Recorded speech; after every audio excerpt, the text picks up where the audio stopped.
Hi everyone, welcome to live number 7 of the Community Connection Workshop. So it's Monday, I'm really excited, full of energy, had a great weekend. Hopefully you are too. We're heading into the second part of the Community Connection Workshop now. 6 are under our belt and we've got 6 sessions in front of us. So today being one of those. So today we're going to be looking at community leadership. So we've done quite a lot. I'm going to do a bit of a recap first. David's here with me, so he'll pop up in a second.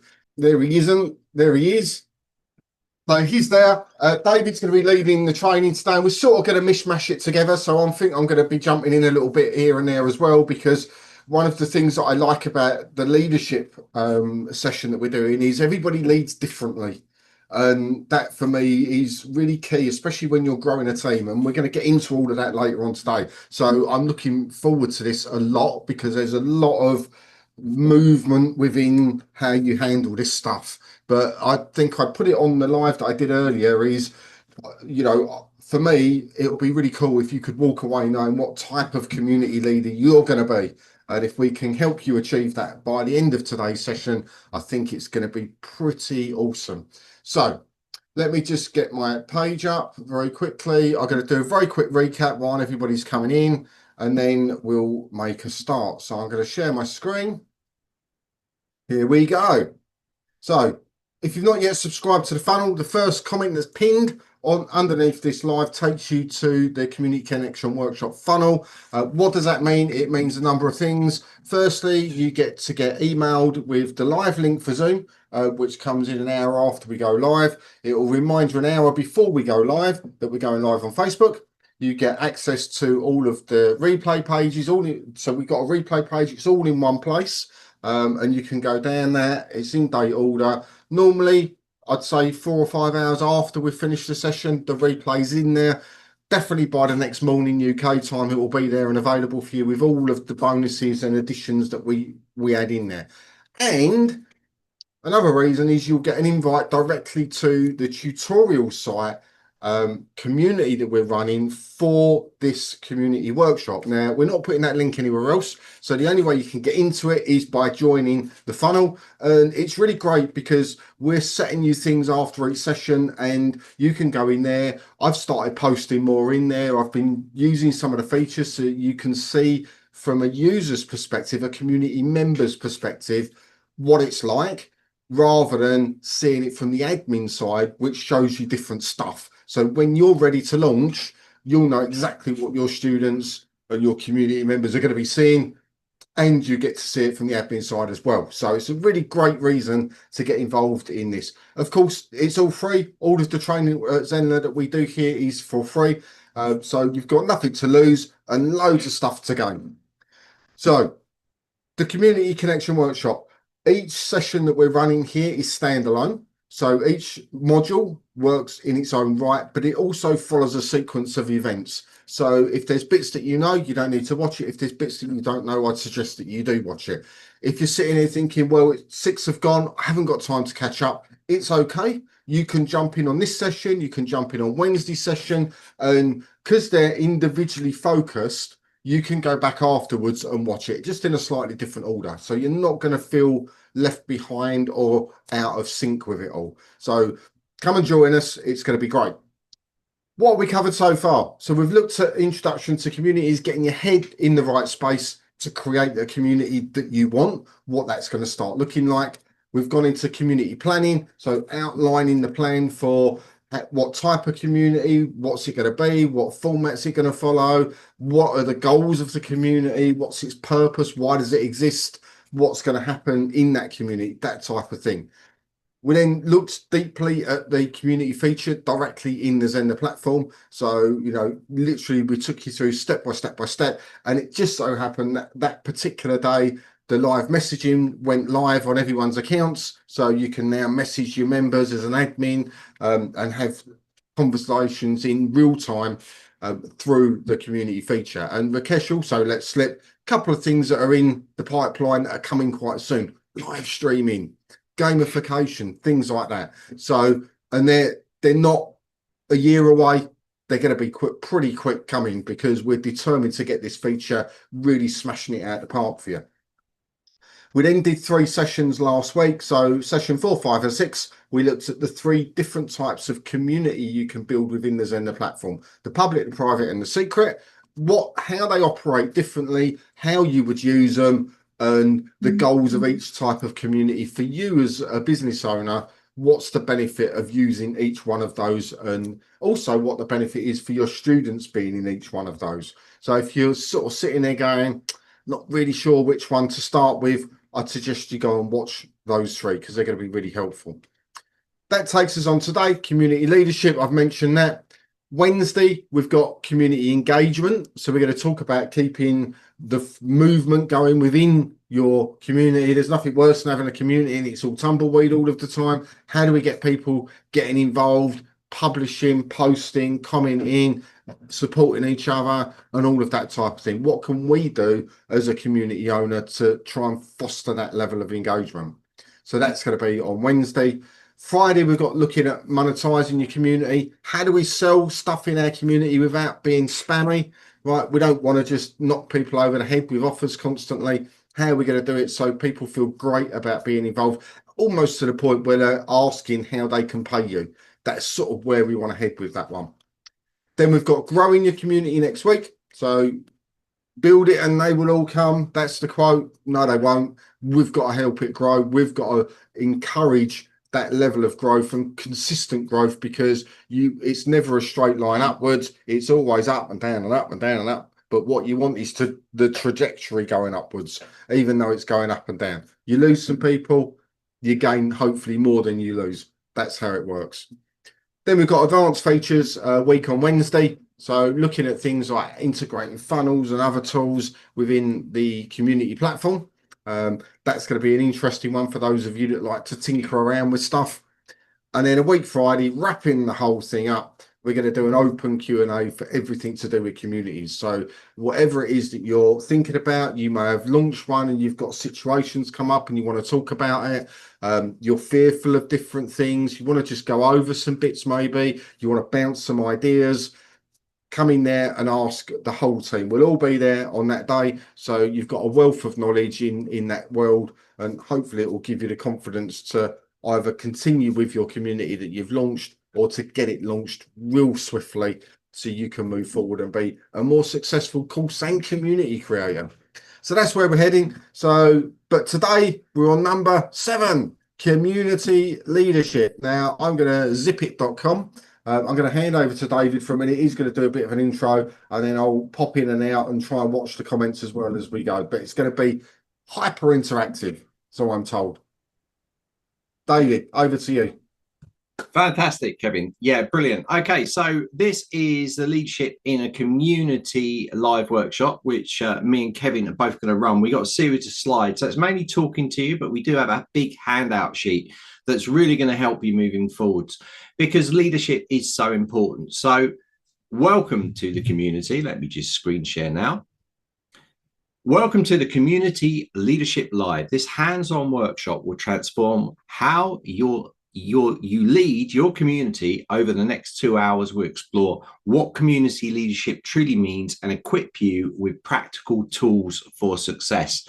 So that is our lead line into this. So hopefully you guys are excited. Like I said, we do have a handout sheet. So when we open it up for you guys to drop in about an hour's time, you'll come in and we'll give you a PDF that you can grab. So if Scott is watching this, because I know that he's in there and he takes notes and sometimes he watches the replay to catch up, there is a handout sheet. You can just watch all this stuff and you can just take all this stuff down. We give you the sheet. So it saves you a lot of work, and it's a good reference guide because a lot of information, some of it we're not going to go over in detail because there's a lot.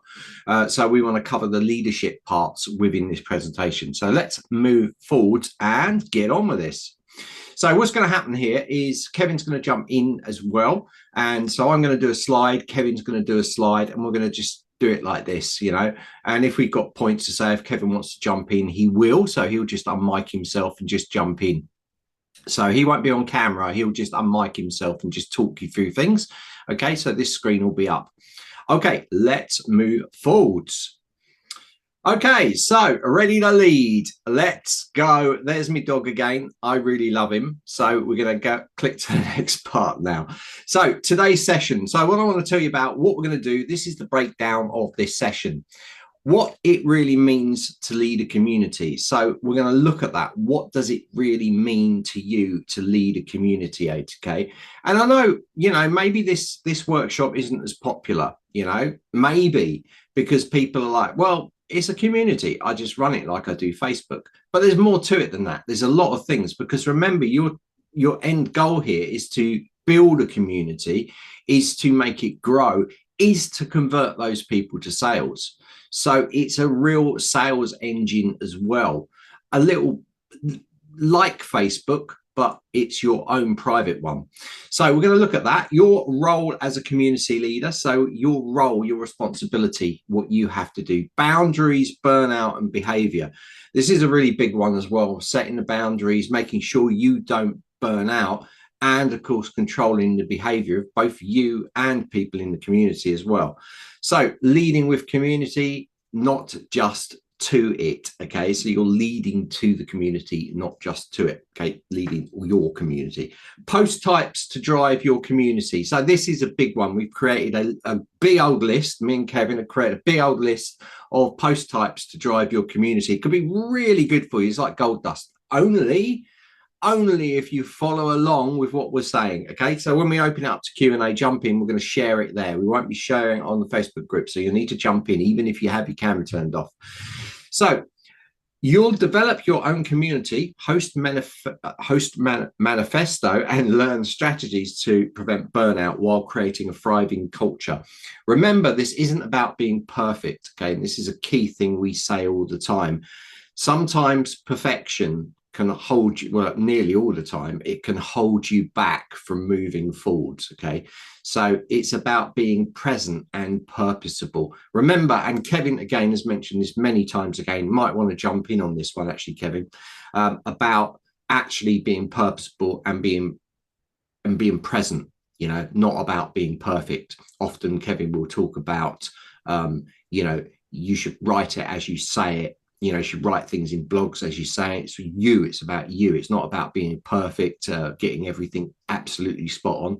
And people with really terrible websites do amazingly well just because they're there. They turn up and do the job. What do you think to that, Kevin?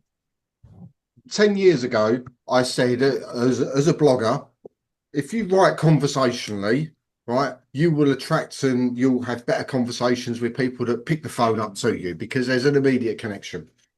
Last year, with the latest Google update, they've turned around and said, it's all about the conversation. It's all about keeping it natural and flowing and less keyword stuffing and more natural flow of conversation. So it's exactly that way. And, running a community is no different. Being present, if you're not there, right, someone else will take your spot, right, unofficially, but officially. So if you're not there running your community, then someone will walk in, they'll answer all the questions, they'll have all of the conversations, and people will actually think it's their group. So you've got to turn up.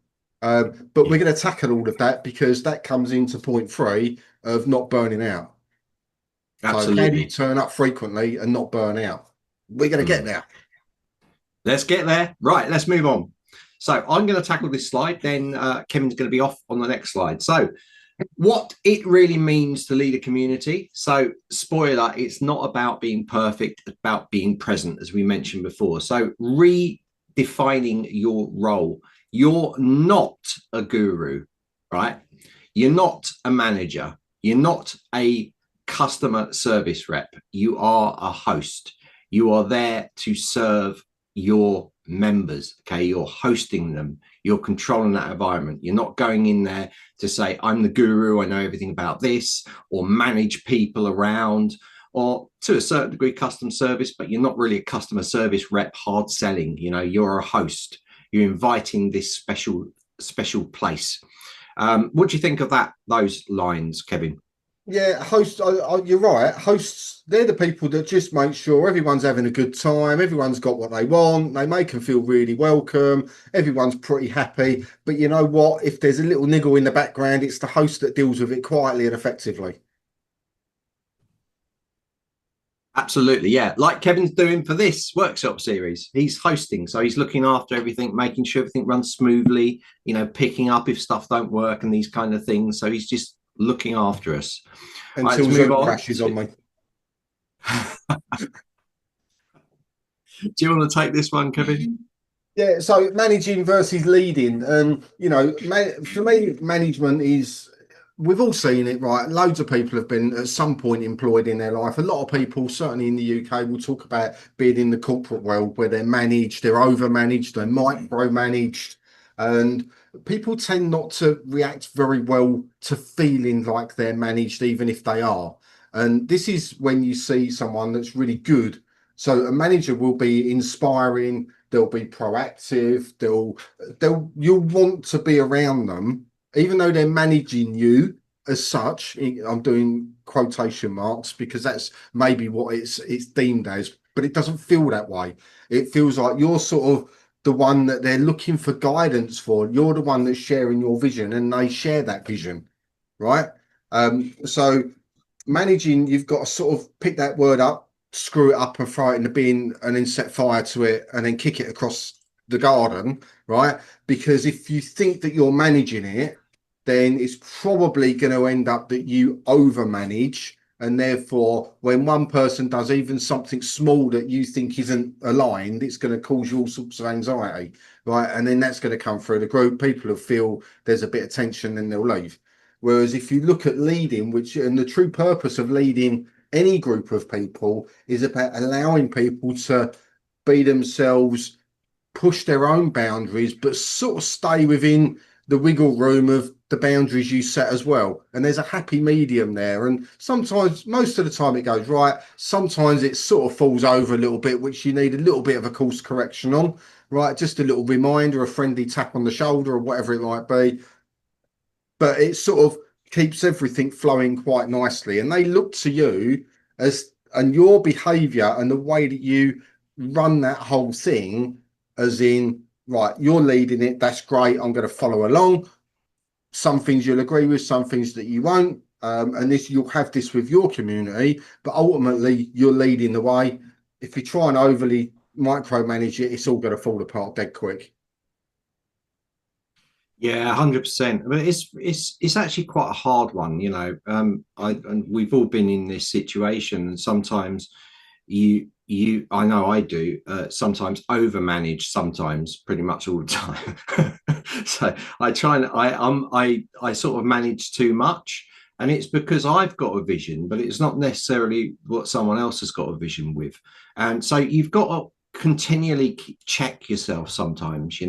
It's not the easiest thing to do.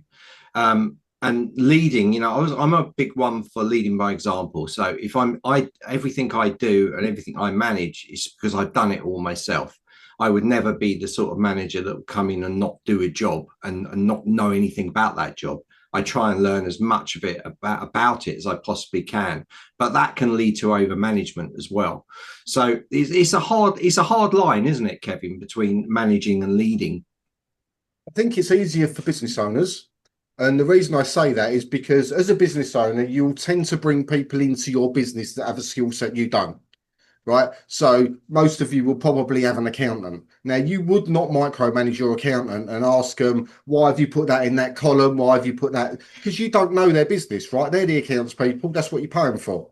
So it's easier to lead the accountant and say, right, you're coming in. All I need from you, keep me on track financially. Tell me what I need to know, right? And if there's anything we need to discuss, let's have the conversation. So I think it's easier for people that run a business or certainly have outsourced stuff into their business to understand the concept of leading rather than managing. It's like you were saying, David, if you manage people and you've got to do everything, you in a business setting, that's a tough call to do because there will be elements within a business, tax compliance, for example, unless you're an accountant, which is going to be difficult. If you're a painter or whatever, then you might bring people in to do the marketing because you have an idea of it, but you can't do it to their level, right? Mm. And I think leading sort of sums it up for me, is understanding how much scope to give people,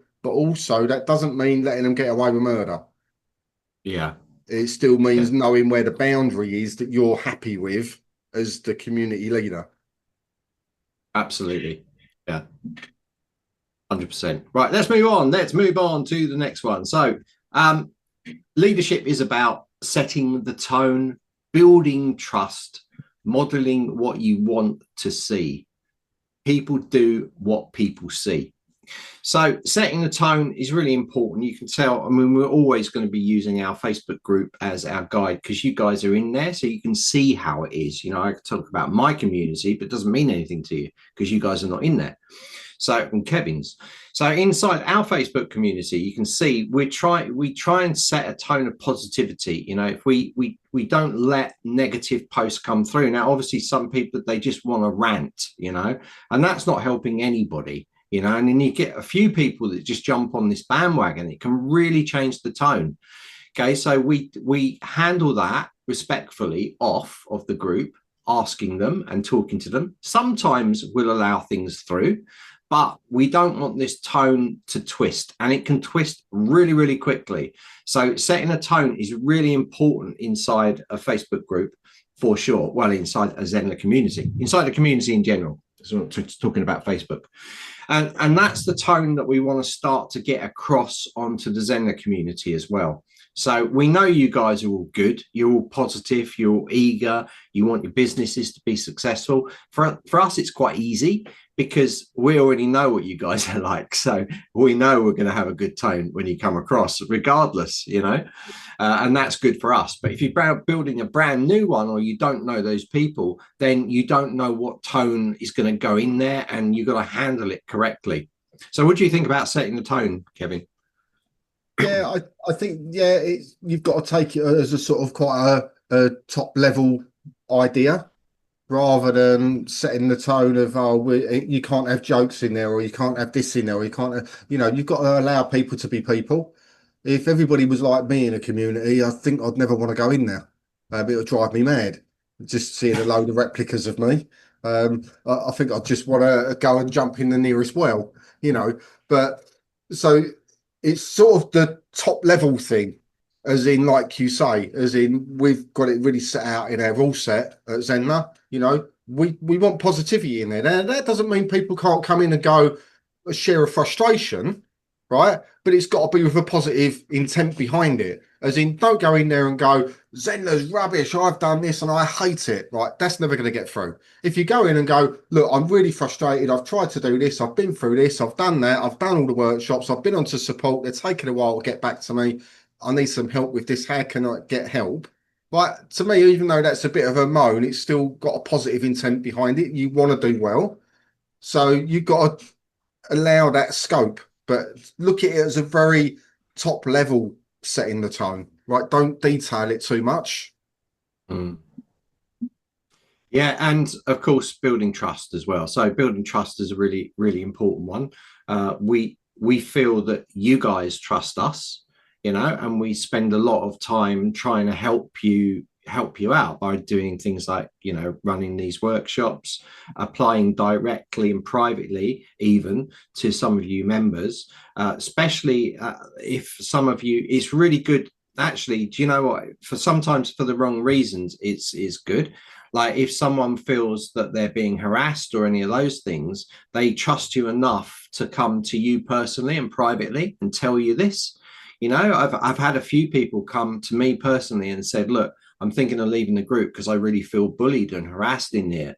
And straight away I address this, you know, and I'm sure Kevin's had the same, and Mami and Rakesh. And this is so important that you make people feel their voice is heard, that any question can be asked, you know, no question is too simple or anything like that. You get frustration with some people, get frustrated because you give the same answer the time and time again, and then they get frustrated. But these are new people, they don't know you've given that answer before. So getting that trust right is really important between you and the community, and obviously other members of the community as well, because you guys probably know there's a few members inside that help all the time that you trust, You trust those people because they're helping out in the group. They've helped you out personally. Maybe some of them have private messaged you as well to help you out. So that trust isn't just between you as the leader of the community, but it's also between the community members as well. And it takes a while to get that trust together. But once you get it going, it's a very good place to be. What do you think about communities, Kevin? Sorry, trust. Trust, yeah. Under promise, over deliver. Don't ever go into your community and say you're going to do something on the first of the month and then not bother, because they just won't ever believe you again. But also remember, it's really easy to lose trust. Just as much as Yeah, you can build it, you can lose it as well. So it's something you have to constantly have in the back of your mind. Not as in, it's sort of the be all and end all of the world, but just be true to what you're trying to do. And even when you get it wrong, and believe me, we've all got it wrong numerous times, that doesn't mean you lose trust as long as your intent is honest, right? And you sort of, and it's made known to be that way, right? They'll still trust you, and we've had it before where we've had feature releases, and we sort of, and the most recent one with the messaging, we was meant to release it a week earlier. It sort of wasn't quite working out, but we didn't lose trust because it didn't work. We just said that it's not working out. Give us another week, we'll get it done. It was done within another week, right? So even though we could have lost a bit of trust by saying that's when it'll be ready, we sort of got it back quite quickly by fixing it and going, you know what, this is just the way it goes sometimes. And I think that leads yeah, on to the transparency and honesty behind what you're doing as an individual. And if you yeah. can't do that, you shouldn't have a community, to be fair, because that is, if you, the fastest way you get found out from not being honest is by having a community, because you will get found out really swiftly. Yeah, so it's really important there that when you're saying things that you're sticking to them. Sometimes, and we've had it in the past where we've mentioned features and they just, sometimes you can't help it. But I think the main thing to build trust here is transparency. There's not there has to be a reason why something's being said and not done.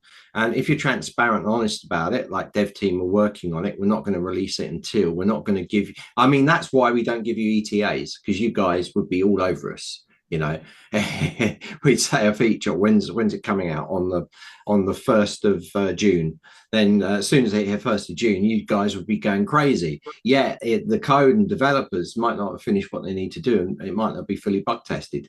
So that's why we do these things. So be cautious of what you're doing on the group when you're saying things and committing to things, and make sure that commitment is persistent. I think it'll help you build trust. I think transparency, be honest with your people, and you can build trust that way. Help and guide people, and you're going to get respect and hopefully trust from that as well. Not So only that, but modeling, businesses change as well. So, yeah. as an example of that, a really good one was last year when we had the security issues. So we had Mm, to redirect the development team from building features out to literally pick them up and point them in another direction to sort the security stuff out, because that was a higher priority. And sometimes that happens, and a business can't always immediately go, "We're doing this, we're doing." They're just dealing with the problem, right? Because it's an important thing to deal with. So, but afterwards, we did explain, what, we've had this security thing go on, didn't really affect anybody, but it was important from our side to make sure the system was robust and safe for everybody. And that meant that's why last year we didn't have a huge amount of feature releases, because they were diverted onto the infrastructure. They were moving over onto different servers and stuff. There was a load of stuff going on that if we'd said to you, you'd have probably fell asleep, and probably most of you would have gone, I don't even know what that means. I sit there and go to Rakesh half the time, I don't even know what that means.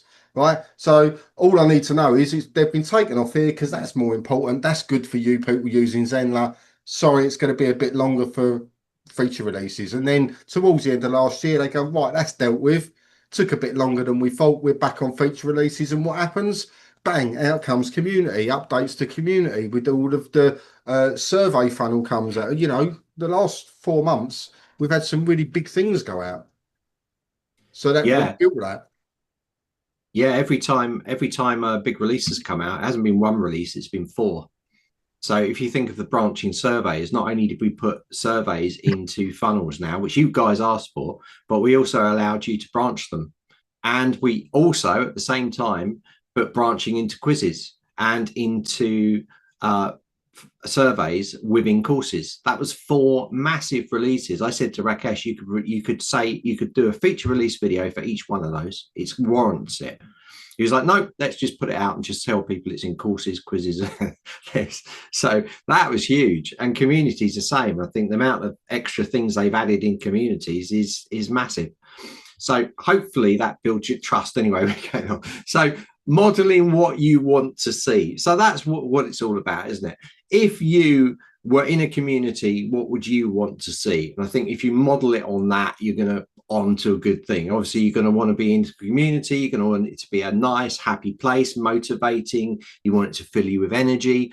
Well, I hope you would. You don't want to go into a place where no one talks to each other. Everywhere, everyone's miserable and everyone's unhappy. You know, that's probably a different group. Okay, so modeling what you want to see is an important one as well. Okay, let's move forwards with this. So, Kevin, can you do this one? So what it really means to lead a community. So it's not about being perfect, it's about being present. Yay, we know. Okay, so why people join versus why they stay. So this is quite important. So why would they join a community? And this is actually, you can put this in the comments in Facebook if you're watching this. So why people join versus why they stay. So they join for, what do you think that they join a community for?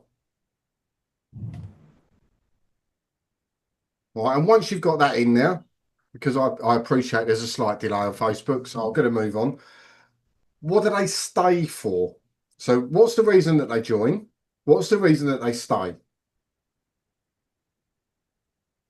And they're the 2 things really that we need to sort of nail and understand. And this, I think, we've got some ideas here for you, but I think this is really what you need to get clear. It goes back to sort of session 1 and 2.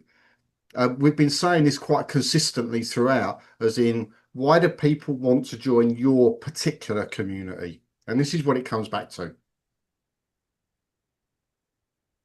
So we've got examples for you. I don't know if any comments have come in yet, but they might join for the content that you're putting in there or allowing to go in there from other people. It might be that they're getting to know stuff, they're getting to understand or learn something. It could be that they've got particular issues going on and they feel that the community or the members of the community can help them get to some form of end point, or certainly some point that they're happier with than before they join your community. So they're ideas that they feel that could be why they join. Now, they're going to stay because of all of the things that we've talked about before. It's about that feeling.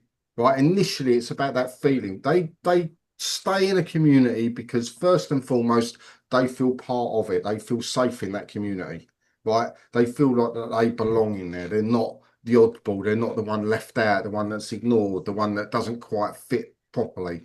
And that leads into the whole way that we create the culture. It goes back to the earlier slide as well. You know, how do we lead that community? What's our values running through it?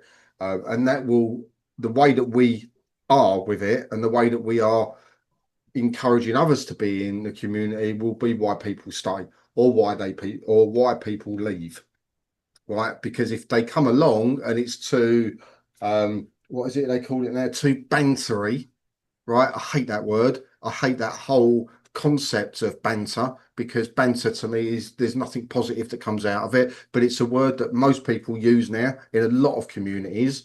But I know a lot of people that feel very uncomfortable with it. But if that's your style and you want a community full of banter and supposed jokes at other people's expenses, and that's how you want it to be prepared for a lot of people to leave. Because no matter how good your content is, if that's the culture running through it, then they'll leave. If the culture is really supportive and encouraging and, you know, inclusive, you know, like we try and really strive for that at Zenler, then people are going to stay. So they'll join for what they see the benefit of the group, i.e. it's going to solve this, it gives me that, I'm going to learn that. They then join the group. They come in and go, I feel like I belong here. I really like the feel of this group. The people in this group that I've connected with are really nice. I'm going to stay. What do you think? Yeah, absolutely. That's the thing. So content, the solution, knowledge, if that's where they're going to join. If they got that content and they've got solutions to questions they're asking and you're sharing knowledge, they're going to stay there. So that's good. And they stay for that connection, belonging, and culture with people, as Kevin just mentioned. And this tie, because you're connecting, but you're making friends. You're finding people that are doing probably maybe the same business as you, along parallels with you, and they've got different experiences to you, and you're sharing it. So you've got that kind of connection and the belonging of the group. You're in a group, safe place where everyone's trying to achieve success. That's the belonging. That's why you're here. You want to make money. You want to achieve success and share your knowledge with the world. There can be different causes for why you're actually teaching people. It doesn't just have to be for money. And of course, those culture changes as well. This culture, you've got the culture of you as entrepreneurs all working together, plus all the different cultures that you have in the group, because we're worldwide, so we're everywhere. So the community culture you cultivate is your greatest retention tool. And as Kevin said, we've got this on the last slide of part one, but it's probably the most important part of the whole thing. And we have a little challenge for you as well. So Kevin's asked you to drop some stuff in the post. Remember, we watch what's going on. So when we ask you to do these things, if you do them, then you never know, you might get some swag at the end of it. So what we want you to do, and we're going to give you about 2 minutes to do this, is we want you to go and put a post in the thread where you were watching from, the kind of leader I want to be. So what we want to find for this part one, this is the whole point of part one, is take a moment to consider what kind of leader do you want to be in your space. Okay, so I want you to write down 3 qualities that define your leadership vision. Post them in the Zenler community, but actually you can post them in the Facebook community. You can also copy that and paste it in the Zenler community after we finish the live if you want. So we're going to give you 2 minutes to do that now. And I'm going to share my screen in a second. And then you've got 2 minutes to post in that group. Okay, so post in there. So it's interactive. We're going to have one of these coming in each of the 4 parts. Okay, so do it now. It is now 2:38, so at 2:40 we'll be back. So post them in there. Get posting now.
Okay, guys, 1 minute to go. 1 minute to post your posts. What kind of leader do you want to be in your community?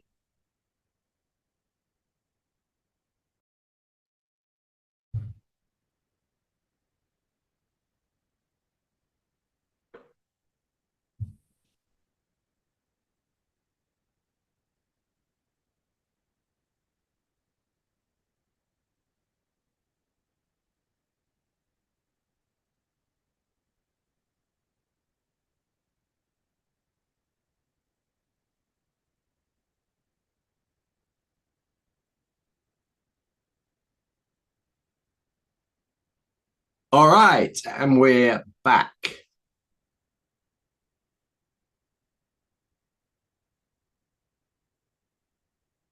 Hello, Kevin. Hello. Hello. Hello. Yeah, we've got some good answers coming. So Garland saying positive, supportive, and hopefully inspirational. Pauline for her private community with existing customers, it's understanding, guidance, and supportive. Very Scott's good. creative, caring, and empowering. Me is compassionate, authentic, and supportive. Lisa is kind, loving, and empowering. And that's all that we've had at the moment. That's really good, isn't it? It's lots of real positives there. Yeah, some really good ones. Angela's coming with empathy. I'll behave in a way that shows I genuinely care about the people in my community, understanding their needs, perspectives, and challenges. Integrity, I will do what I say, I will do, acting with honesty and ethical principles, and strong communication, leading with active listening. And I think, they're really good ones in there. But also remember that the qualities that you have may change slightly dependent on the purpose of the community and who's in there. And I think Pauline sort of nailed it with her private community, recognizes she's got existing clients there. So she may have a slightly different leadership style with people she's more familiar with coming in. Like in your secret communities, it might be a bit different to your public communities. Yeah. Yeah. It could be different visions for if it is a private, secret discussion community, because the public community is, well, it's public, isn't it? So you might want to have different kind of rules to people that have already trusted you and already in a course, as part of a discussion community, or a private or a VIP experience could be something slightly different. But I love the way that all of those were positive, you know, all of them are very positive things. So, and that's really good. There's like no unhappy ones in there, no negative ones. And that's a one key thing, isn't it? Keep things positive going forwards. 100%. And they're all really strong qualities that are coming through there. People are really clear on their definition of how that's going to be, and I like that. It's that shows a good amount of character that you're expressing now by saying they're almost like your principles in life, of how you want to treat people, and I think that's really good. Yeah. I think it's like, for me, it's like respect people. And I don't always follow this. I try to, but respect people how you would want to be treated. I think that's a big one. And that's what I aim to do. I don't always succeed. I think we have to look at our foibles as well. We all try, and as long as you're trying to work that way and be better, and I think the community is the same. You will make mistakes, but you'll get better at it as you go forward. I think it's a bit like presenting, isn't it? At first, you flop a little bit, and then you get better and better at it and more relaxed. So we'll see. Right, so we're now on to part 2. Let's do this. So do you want to kick this one off, Kevin? So your role as a community leader, you set the pace, the tone, and the example. You are the one that they will look at, and what you do, how you behave, is what they will feel is expected within that group. So you need to, first impressions matter. They do matter when people come in. We are reinstating. We started doing it in Zenler. We stopped doing it for a little while, and now we're bringing it back. We used to do a welcome post with all new people coming in. We stopped doing that for a while. That's now coming back again. So things like that are quite important. You can, if you're doing some form of welcome post that's not an automated one like the Facebook one, you can address people by name. If you're trickling people in, certainly into paid for communities, acknowledging their existence within the group is really good. And make it really easy for people to feel they can put a post in as well, saying, hi, this is who I am, right? Even if it's a vulnerable post that they're putting up, let people know that you're backing them up on that. And, they will then start to create that instant connection within the community. You know, when people come in, we see it all the time in Facebook groups and stuff like that. Well, people come in and they're like, I'm new to the area, I'm new to this, I've just started doing this. And loads of people go, oh, welcome, you're going to love this is great. And we do to an extent get it in Zen, and not so much, but then we don't actively encourage it at the moment. But we're going to start to do that a bit more. But like all things, they're in flux. So, but they do get a welcome every single week on office hours. I do welcome every new person on office hours. You know, if you've listened to that, I say the same thing every single week. Whether you're new to Zenler, you've been with us for an hour, or you've been with us for 10,000 days, it's great that you're here, right? I say that phrase all of the time, and because it does matter. You know, and people will go, "Oh, it's my first day here. I feel good about being here," right? And that's the whole point of this. Yeah, and addressing people by name as well. So that's part of it as well. You know, addressing people by name. There's often people like especially in the workshops, there are people that turn up time and time again. And sometimes you can have a little bit of fun with it, you know, because not in a bad way, but you can kind of pick on them. You know, if they said something, but only because you've built a little bit of trust up. You know, you built that trust between them. They know you, they know what your humor is like, and all these things. So you can, like Kevin, for instance, he's got quite a dry sense of humor, so it can be quite funny sometimes. And but you can have this rapport going on, which is pretty cool. So addressing people by name, it definitely makes a massive difference. Acknowledge new members publicly as well, as you said, Kevin. You know, it's all about that, isn't it? Yeah, especially if you've only, you know, if you're bringing in 100 people a week to your community, that's going to be a little bit tougher to do. If you're only bringing in, you know, 4 or 5 people, maybe in a month or something, it's really easy to do. And it does make people feel much more special, recognised, if you like, for being there. You know, it also is your opportunity to say, hey, David, you've just joined this community. This is it. Make sure you read the rules. I'm about if you want anything. You know, we've got a great community here. Jump in with any questions. So you're sort of immediately, it says about setting the tone. That's immediately setting the tone for people when they've not even actually put their first post up. It gives you that opportunity to be proactive in saying that. As I say, if you've got 100 members coming, addressing them by name might be a bit of a process, but you know, you could certainly do a new members welcome once a week or something like that, and you wouldn't even need to necessarily name all of them. They'll recognise themselves in that post. So, but then, you know, wouldn't it be great if people were bringing in 100 people every week? Yeah, yeah. So that's a problem you can deal with when you get to that stage. Yeah, we find, and maybe by then, guys, if you start in your community, maybe you'll have that, and then the new feature of the game where you can actually just send, actually tag those people into a post automatically in the Zenler community.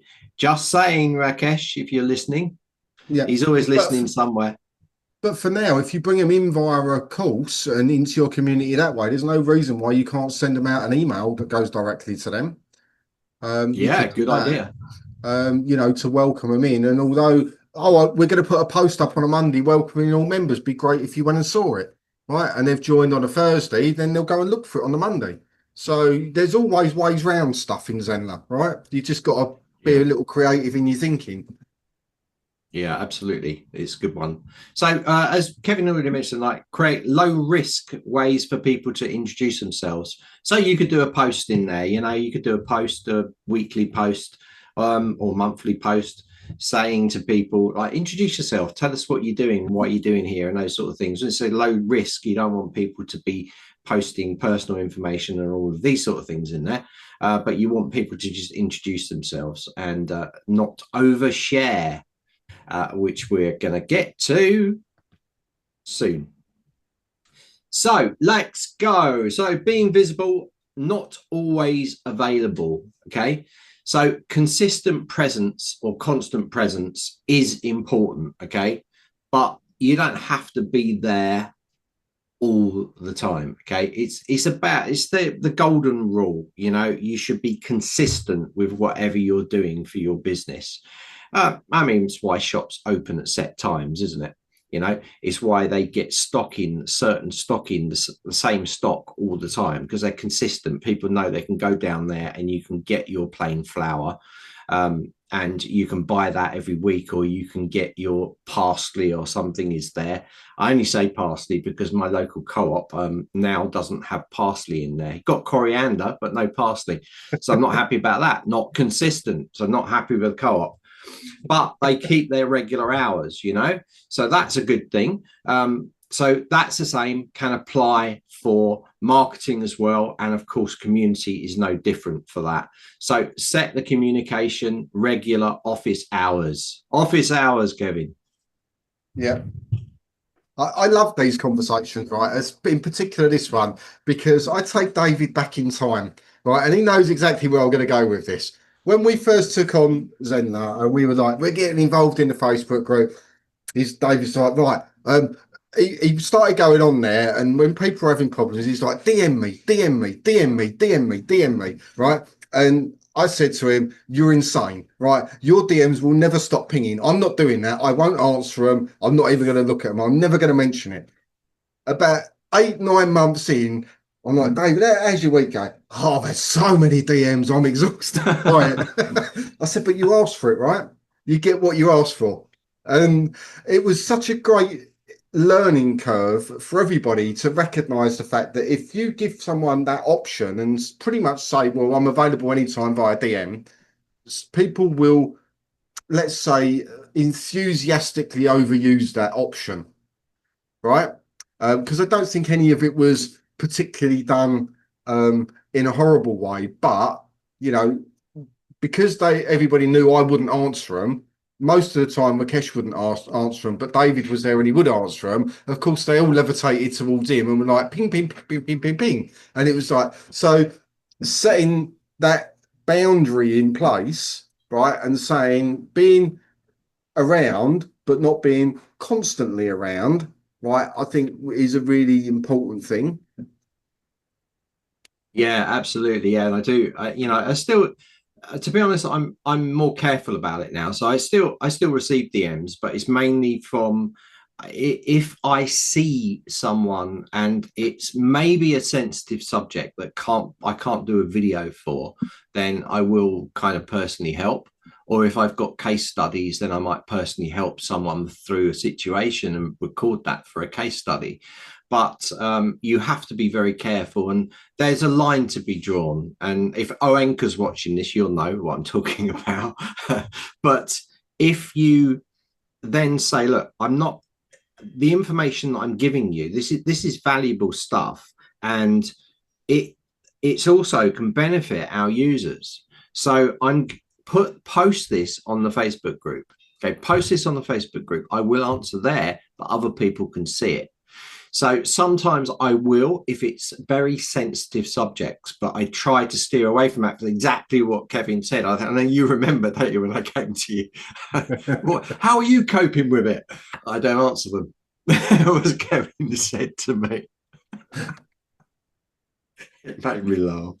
I still get them, and they get filtered out now because they go into message requests box rather than my natural inbox on Messenger.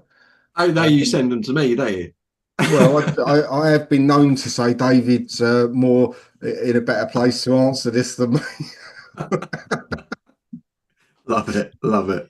So yeah, so be careful of that. That's first-hand experience. Brilliant. I'm sure Kevin's going to throw a few more in for me as well. Quality of engagement matters more than quantity. So we talk, I mean, again, absolutely 100% agree with this. I'm a quantity monster.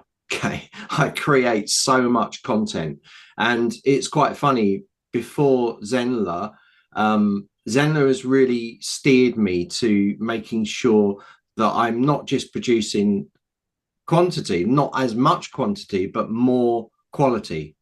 And that's what I'm trying to go towards. So it's more quality content than quantity of content. And that is a really big one as well. That is really so important. That's why you probably noticed this year we put a lot more effort into the workshops. We're producing much better slides and these sort of things of a higher quality. And every year on year, we up our game here at Zenler. as I'm sure you noticed, as we move forward. So that's a really big one, isn't it, Kevin? That. Yeah, I think you've got to remember and take this into the context of being a community leader. I'm in communities where the person that actually owns and runs the community will only go and answer questions once a week, for example. They won't go in there in between. They've got moderators that go in and do other stuff. Um, you know, I think if you were to put up a post as the leader of the community 3 times a day, right, and just flooded it with your thoughts and stuff, people would get bored very quickly and overwhelmed with it. If you only put it in once a day or once every other day or something like that and put it in the featured area, it will get much more notice and attention than if you was to flood the community with other stuff. The only way that I would actually slightly disagree with that statement is from an encouragement point of view. If somebody else has posted, we do like to try and make sure that every post someone puts up in Zenler, somebody goes along and at least likes it or maybe even comments on it. And we have other people, not just myself and David, but Rakesh comes in, Neethu comes in, a few others come in. So we try and make sure that's more of an encouragement thing. So I don't really see that in the same way. But if it's talking about the quantity of stuff you actually start posts with, then you need to rein it in a bit and look at the quality. Yeah, yeah. I think the quality of engagement, it is. I mean, if you look at it, you could use AI, and you could get 100 people comment in a group, in a community group, and you could use AI, and you could quickly generate, like, not even look at what's being said, just put the question in there, and whatever AI generated, copy and paste it, put it in there, move on to the next one. That would be like a quantity, but you're not actually seeing what it is, and that isn't a good thing. Everything you're doing, especially in a community, you should be looking. And if you do use any AI content, I really suggest you guys put that AI generated. You say this has been AI generated. It just backs up what I'm saying. And in that case, I think it can work for you. But to actually, and we've seen this happen. We've seen people been posting AI generated content. It's clear that it is, because it's wrong. It's clearly wrong, and the people that have posted, they don't even know that that's not in the platform itself. But I can look at it and go, no, that's completely wrong, because that feature is not actually in Zenler. So why have you just generated this from AI? And I will pull people up on it if I see that, because to me, that's like what the information we're putting up has to be of quality. It has to be correct. If we don't know the answer, we say we don't know the answer, and we'll get back to you and we find out what it is. But we certainly don't put up content that's not standard, that's not actually of quality. So that's a really big one. I think it might happen more and more. What do you think about that? AI content is being used so much more, isn't it now? Yep.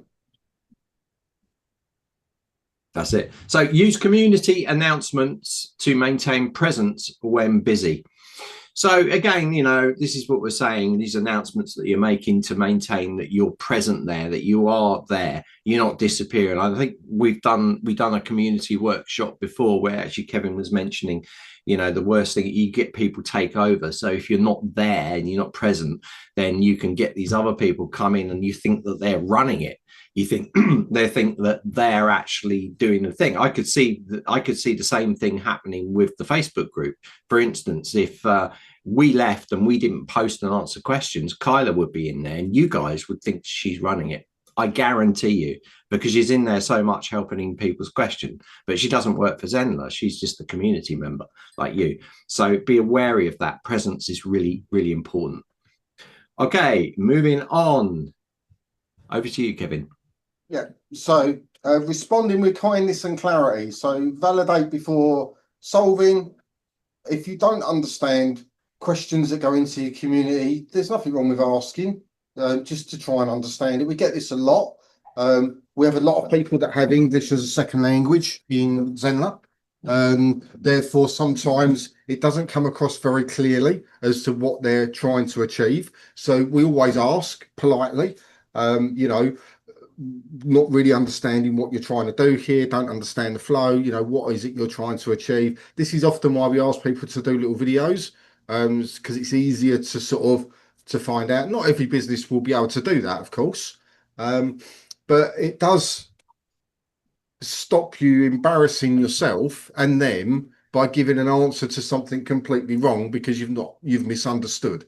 Okay, and it's often not their fault that they're asking the wrong question, because the result is what they're after, but they don't. And this isn't just an English second language thing. This is generally, certainly in Zenler, people know what they want to achieve, but they're sometimes asking the wrong question. Right, so we have to sort of unpick it a little bit and backwards track it to help. And then if we need to, we always, like David said, we'll do a follow-up and say, right, try that. And if you get stuck, then let me know in a message or something, or here's my email, and email us and let us know, and we'll jump on a one-to-one or something like that. But when people, and this for me really is about when people are asking stuff, you've got to encourage that type of interaction in any community. You don't want to be tearing people down going, oh, that's a stupid question, it's in whatever, it's in the complete guide, go and look it up. Well, it might be their first day, they don't even know what the tutorial site is, right? So it's our job as community leaders to just sort of find out, who are you, where are you new to this, is it something you just don't know where to look, or are you asking the wrong question for a different result, or what's going on here? And in your own businesses, you'll work this out quite quickly. You'll understand it most of the time, but to just ask them stuff is absolutely fine, because at the very least it shows that you're trying to help and you're showing an interest in whatever it is they're asking. And you've got to be prepared to answer the same question 1,000 times in a community, because you will get people constantly ask the same thing. There are still people that don't know the tutorial site exists, that have been here for over 5 years, and they pop in and go, where do I get it? And they'll want you to give an answer in Facebook, but when you say, actually, there's a deeper training in the complete guide to Zen, to go and have a look here, or on YouTube. Oh, you've got a YouTube channel, have you? Yeah, we've mentioned it for the last 4 years, right? Pretty much weekly. But for some reason, they've not picked up on that, because they're not actively participating in the other conversations, so they've never needed to ask. So you have to be really, I think probably the word missing from there is patient as well. Yeah. People to say, I don't know if it's your first day or your millionth day. It doesn't really matter either way. If you're asking, it's because you genuinely don't know the answer to it. So with our role as the community leader is to help you. And remember, the rest of the community will watch how you answer. And again, going back to setting the tone, right? If you go in there and you're really short with them and you're really abrupt and, oh God, why didn't you just go and look over there? That will allow other people to either ignore them or behave the same way. Whereas if you show support and kindness and helpfulness and all of those things, again, people will see that and they'll say, right, that's how I'm expected to reply to these things if I want to help. So it's a really important one. Yeah, and with the clarifying questions, really good one. I mean, I remember it's happened a few times where the question was very detailed and quite clear. I was like, this is great, but it's easier for me to do a video than answer it in there. So I did a video. Only when I put the video up did the poster actually come back and say, oh, no, that's not what I meant at all. So you can get it wrong, even if you think, oh, it's a clear question that I can answer. And it was all right, because the video was useful to other people, but it wasn't answering the question that was originally asked. Yeah. But I'm not going to get upset about it. I just had a little bit of a laugh about it, because I was like, it's exactly what it is. And I think that's the thing. It's how you take it. As the host, you're helping and servicing your users. So next part is be concise but warm. Yeah, exactly. That's what we're trying to do here, isn't it? Follow up where appropriate. So you've got to draw a line. Sometimes what will happen is you will answer a question, then someone will follow on that question, and you've answered it to its full, you know. And sometimes you have to draw a line and say, well, I've answered it. You know, I've told you where the resources are, but you're still asking me questions. So you have to make that decision to move on to someone else, you know. So you can't keep following threads for weeks and weeks going down the line, because that's just not good use of your time, especially when you've given the answer. It's not your fault that people haven't actioned what you've asked them to do. Like, you need to go here, watch this video. And lots of people won't watch videos, won't read articles. They want you to write to them. We haven't got time to do that. You know, if you've got the resources, you send people to the resources. It's just a time management thing. It's just impossible otherwise. Okay, but you can also preempt it as well. And, you know, two of the most common questions we get are talking about custom domains and sending from your own email address. And we say to them, yeah, we've done a great video on this, blah, blah, blah. They'll come back, oh, it doesn't work. Okay, well then, you know, if it doesn't work for you and you've watched this, go into support and email them, because it's probably a tech setup problem. Right? We can't diagnose that for you. So there are things that you can preempt and sort of say, we'll do this. And if that doesn't work, then go here. And that sort of kindly closes the conversation down, because they're then going, now, not everyone has a tech department, of course, I understand that. And a lot of you are not in the tech world, right? So there's other things, but, you know, to have resources around you is a really good thing as a community leader. I don't think we've talked about this. I don't think this is on the plan either that we've talked about. You know, we have the whole training center in the tutorial site. We have the YouTube channel. We have support docs. We've created 3 areas that before they get to support, we can sort of say, well, here's something that will help you. And if you're sitting there thinking, well, say you're a dog trainer, right? There's no reason why you can't start creating a resource channel of your own, like a YouTube channel maybe, where if people are asking you basic stuff that isn't in your courses that they pay for, that you could go, well, go and have a look here. I've done a little YouTube video on that. Or go and make them as they come in, the questions, because that's originally how we started. People ask questions and we used to do the Zen pop-ups. Well, that then led into, oh, well, actually, we need a whole course on this. And that sort of led into the complete guide and the support docs. So, you know, sort of preempt it with, think about what resources you've got outside of you commenting that you can support your community members with, because that will make all of this way much easier. Yeah, for sure. Right, let's move on. Okay, time's good. We're doing good time here. So part 2. So creating emotional safety. So normalize mistakes and learning, share your own growth moments, acknowledge tough topics with care, protect vulnerability when it's shared. So these are all pretty important things, you know. So if someone makes mistakes, they can kind of get really, really upset with themselves. You need to normalize it. Like, mistakes are part of learning. Without making mistakes or failing, we cannot move forward. Fact. You can't go through life getting everything perfect and correct first time. That just does not work. It's just not life, is it?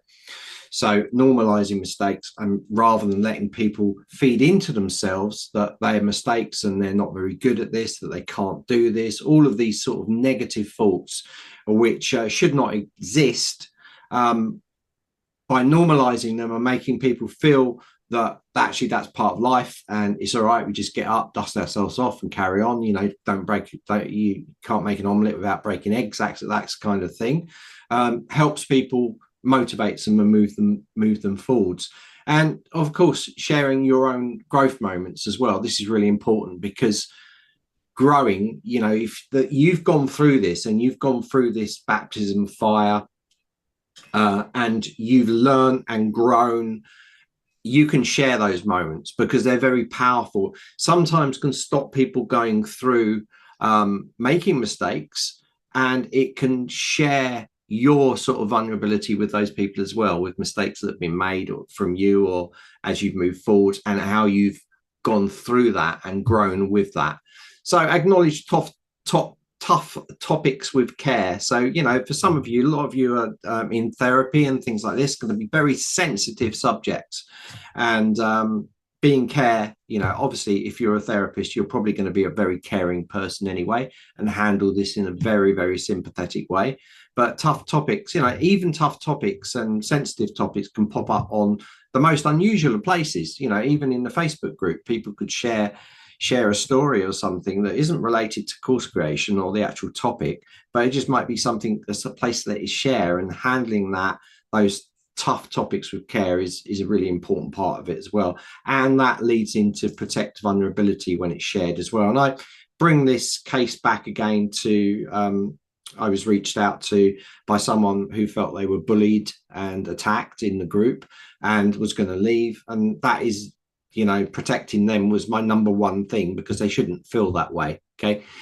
So that was important that was addressed at that point straight away. So if you get that, you need to address it. There can't be, so you've got to protect that sort of vulnerability side of things. Kevin, what do you think? Yeah, I agree with all of that. I mean, you don't want to look like the village idiot, right? So you don't go around making mistakes on purpose. Nobody really does that. I've yet to find anybody that goes out purposely to make mistakes.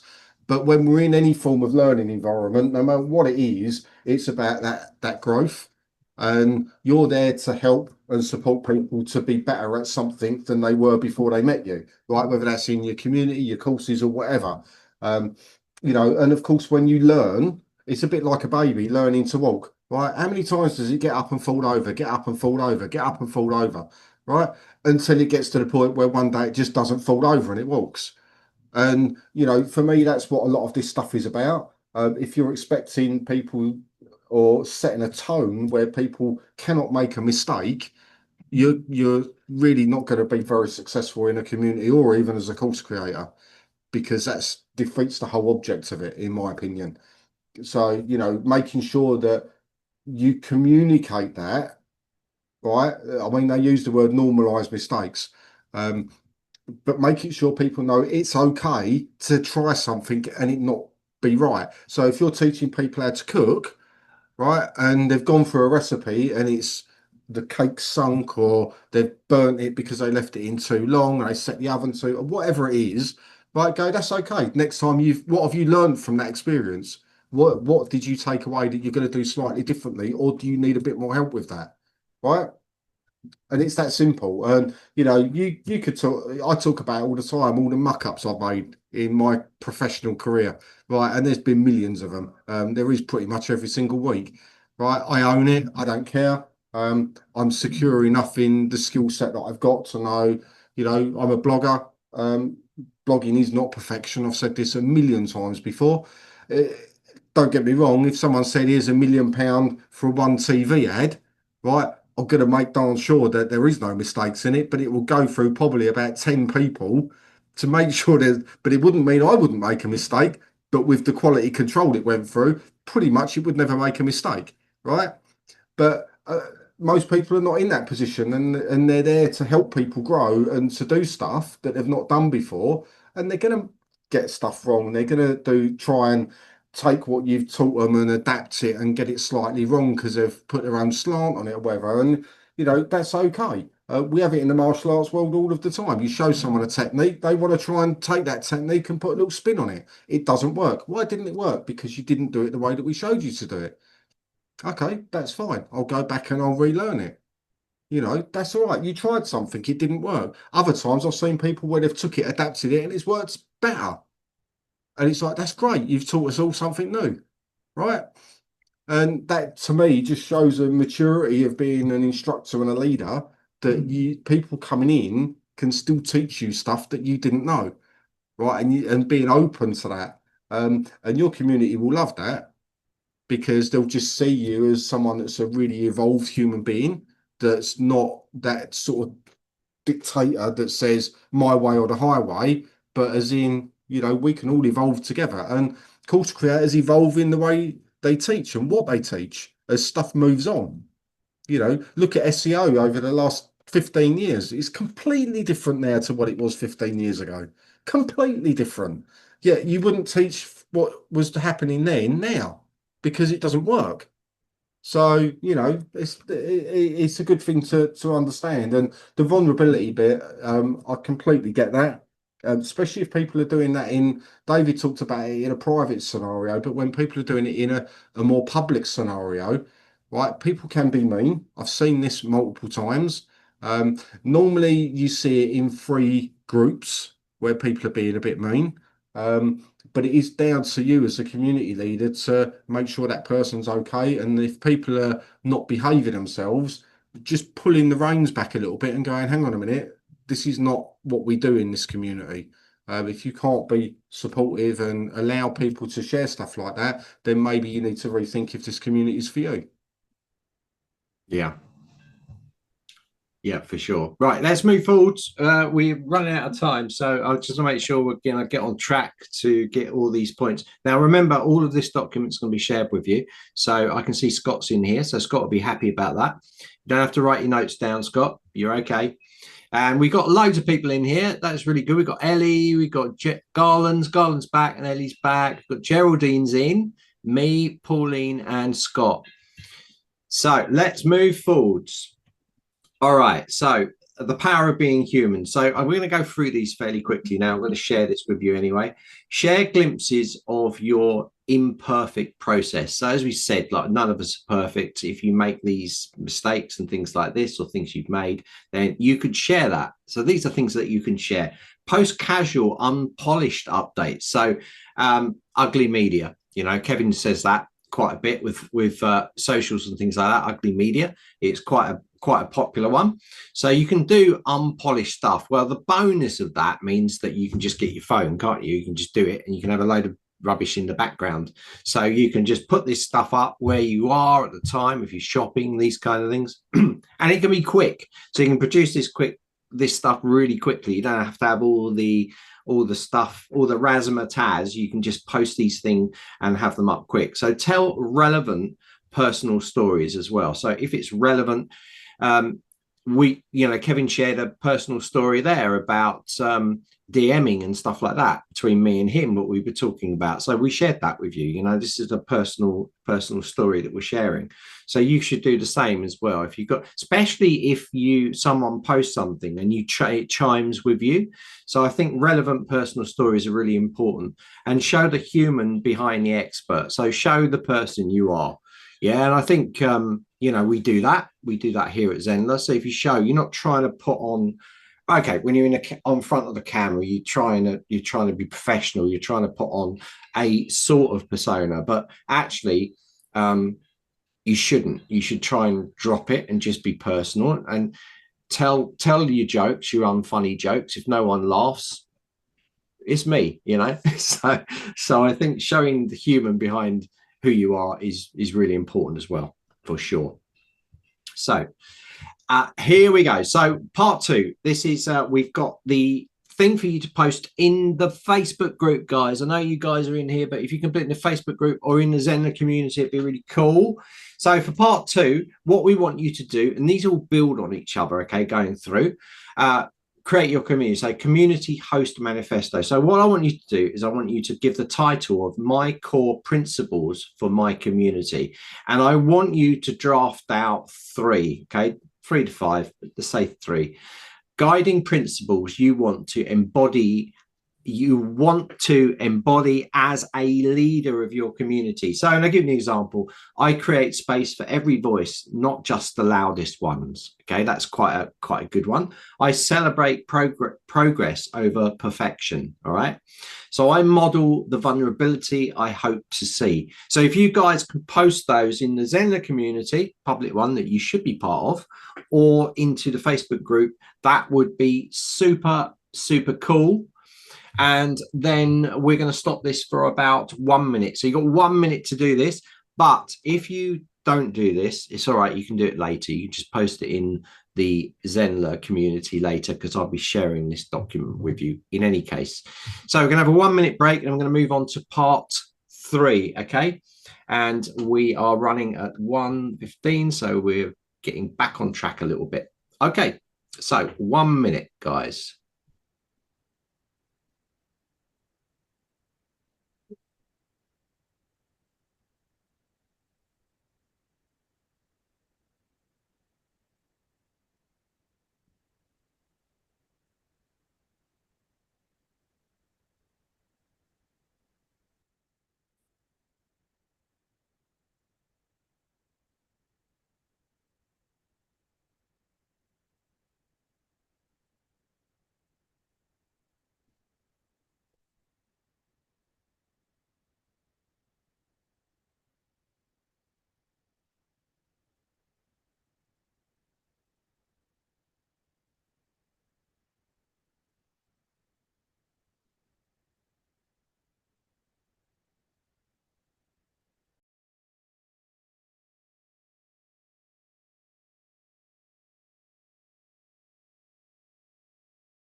You're muted.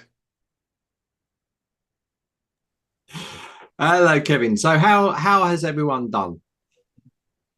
Let me go and have a quick look. So Um, we've got no need to make up my own. Jackie's going to use your ones. That's Jackie Footman yeah, on that's Facebook. cheating. Lisa, everyone matters. We are all one, each at a unique place in the journey. That's all I've had in there so far. Oh, good. Okay. Well, So guys, they're probably working on that. try and post them later. We'll move forwards, but we're now going to move into part 3 of this. Okay, so we haven't got too far to go, too many to go. And if you've got any questions, put them into the chat. Yeah. Okay, let's jump straight back into this. So we're going into part 3 now. Part 3 is all about boundaries, burnout, and behavior. So we're going to go through these really, really quickly. So when Kevin comes up, he's just going to talk about a second and then we're going to move on. Okay. So let's just start with setting clear boundaries. So divide, and we've already talked a little bit about this. Define your available hours, okay? Availability hours. So you want to set that. You want to make sure that that's when you're available and stick to it. So don't push yourself. Don't say I've got to be on there 7 days a week and I've got to be on there for 2 hours every day. That's just crazy. So maybe start slow and build up. Maybe 3 days or something, or a little bit like in a morning. Just make it part of your routine, and then 5 minutes a day is okay, as long as you're going in there hopping, looking. Okay, like for me, for Zenler, for instance, I hop in the morning, so it's normally 5 a.m., 4:30, 5 a.m., maybe 6 a.m., and I'm in on the group answering all the questions. I get that job done, and then I clear on and do my work when my work day properly starts. So I can have my breakfast, a coffee, go through the questions, and I can then start work from then. So you'll find me on the Facebook group mainly in the very early hours of the morning. Okay, so that's what I do. Okay, so define your availability hours, create communication channels with different response times. Okay, so communication channels with different response times. So if you've got a global audience like we have, I know that questions, I'm answering in the morning, that's really helping the Australian, so Southern Hemisphere. When it gets round to the afternoon, then we're looking at the US, the US market. So we try and stay on there as much as we do around the globe. And you see our dev team, pretty much 24/7, to be honest. Everyone picks up from each other. So that's how that kind of works with different response times. So be explicit about what's appropriate to share. So again, this should be in your group rules. So group rules, you are telling people what's right, what's wrong. Okay, so be very explicit about that. So you're setting those boundaries there. Learn to say that's outside the scope of what we do here. Okay, so that is really important as well. You want to make sure that you are telling people what it's about. We tell you this all the time. So I'll just test you guys just now. What is our phrase here at the education team when we're doing lives or those sort of things? What do we say to you? Has anyone got any ideas on that? So when we're doing educational lives or we're doing support questions for you, what do we say to you? Have a guess.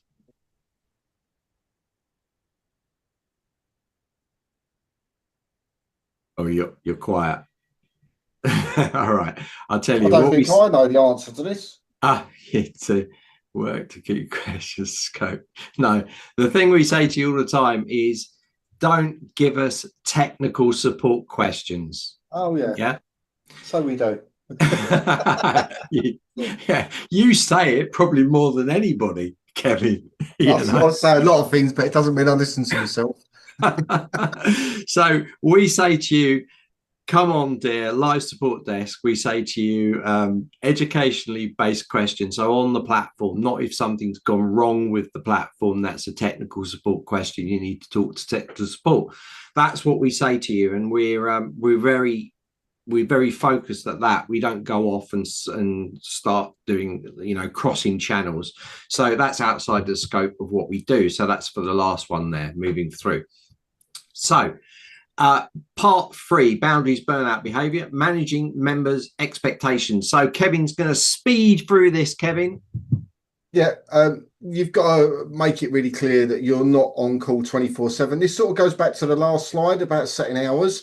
If you say I'm only on between 9 and 11 in the morning, UK time, you bet your bottom dollar at 11:30 someone's going to put up a risky post, right? So be careful as to how you phrase this and what you let people know. So you've got to get them to understand that there are boundaries, and I think there's different boundaries dependent on the group that you're in, whether it's a secret group, private group, or a public group, and they're not all equal.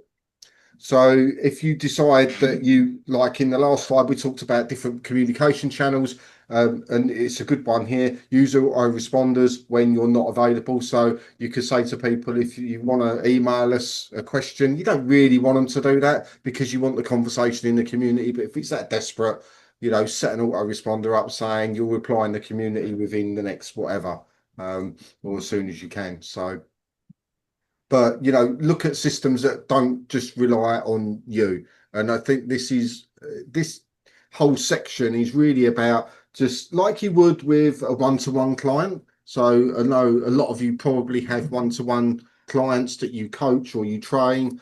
You might say to them, well, you can message me on WhatsApp, and then on WhatsApp you might have an autoresponder that says you're not available at the moment, blah blah blah. Right. So it's the same sort of principle behind it, but you're doing it within your thing. Now, obviously, as you evolve, then you might bring in more admins. And, we brought in people that were in different countries to try and get more coverage on the Facebook group because we have a constant flow of questions coming in at all hours. And, we're UK based. We can't cover 3 o'clock in the morning our time. We don't want to do that. Right. So we looked at alternatives for doing that. So, but again, you'll also get other people that you can message people in your group that you know and trust and just say, I'm not about tomorrow, I'm on a day's training, can you just take any questions that come in or try and help anybody, or just sort of keep that conversation flowing. So, but making sure they know you're not available 24/7 is really important. But don't tie yourself down to a specific time either. So word it in a clever way. I only monitor the chat for a couple of hours a day, you could say. Yeah, something like that. So you're not saying it's morning or afternoon, you're only there for a few hours. That's it. Fantastic. So let's move forward through this and handling difficult conversations. So, it can happen that you've got a difficult conversation and you sometimes can get really wrapped up in it. My problem is I like to debate things and I'm like a dog with a bone sometimes. But you've got to sometimes just pull away, okay, and just give that space. So handling difficult conversations, address issues promptly, but privately. So if it's getting this way, you need to talk to people privately. Don't discuss everything on the group. Sometimes you can, but most of the time you can't. Okay, focus on behavior, not character. So that's really important that you focus on the behavior and not the character of the person as well. So use I noticed statements. So that helps. I noticed you said this rather than you said this. These little word changes can make a big difference. So offer a clear next steps as well. So offer clear next steps on resolution to this as well. So, and also, just inform them that what the group's about. You're going to get this happen sometimes. Sometimes there's a jump between people, and it's how you handle it. And it's very important that it's handled carefully. And luckily on our group, it doesn't really happen that much, but I've seen it happen and been involved in things myself. And sometimes it's difficult, to the point where sometimes you have to remove members from a community, of course. And I've done that before. I've removed a member, and even though he's out of the refund time, I refunded him. Goodbye. I don't want that sort of person in my group. I'm very clear on those sort of things. So handling difficult conversations, just be very careful about it. Okay. That's a really tough one, the difficult conversations, because there's 3 levels to it. So there's the conversations that come from a member to you as the community leader.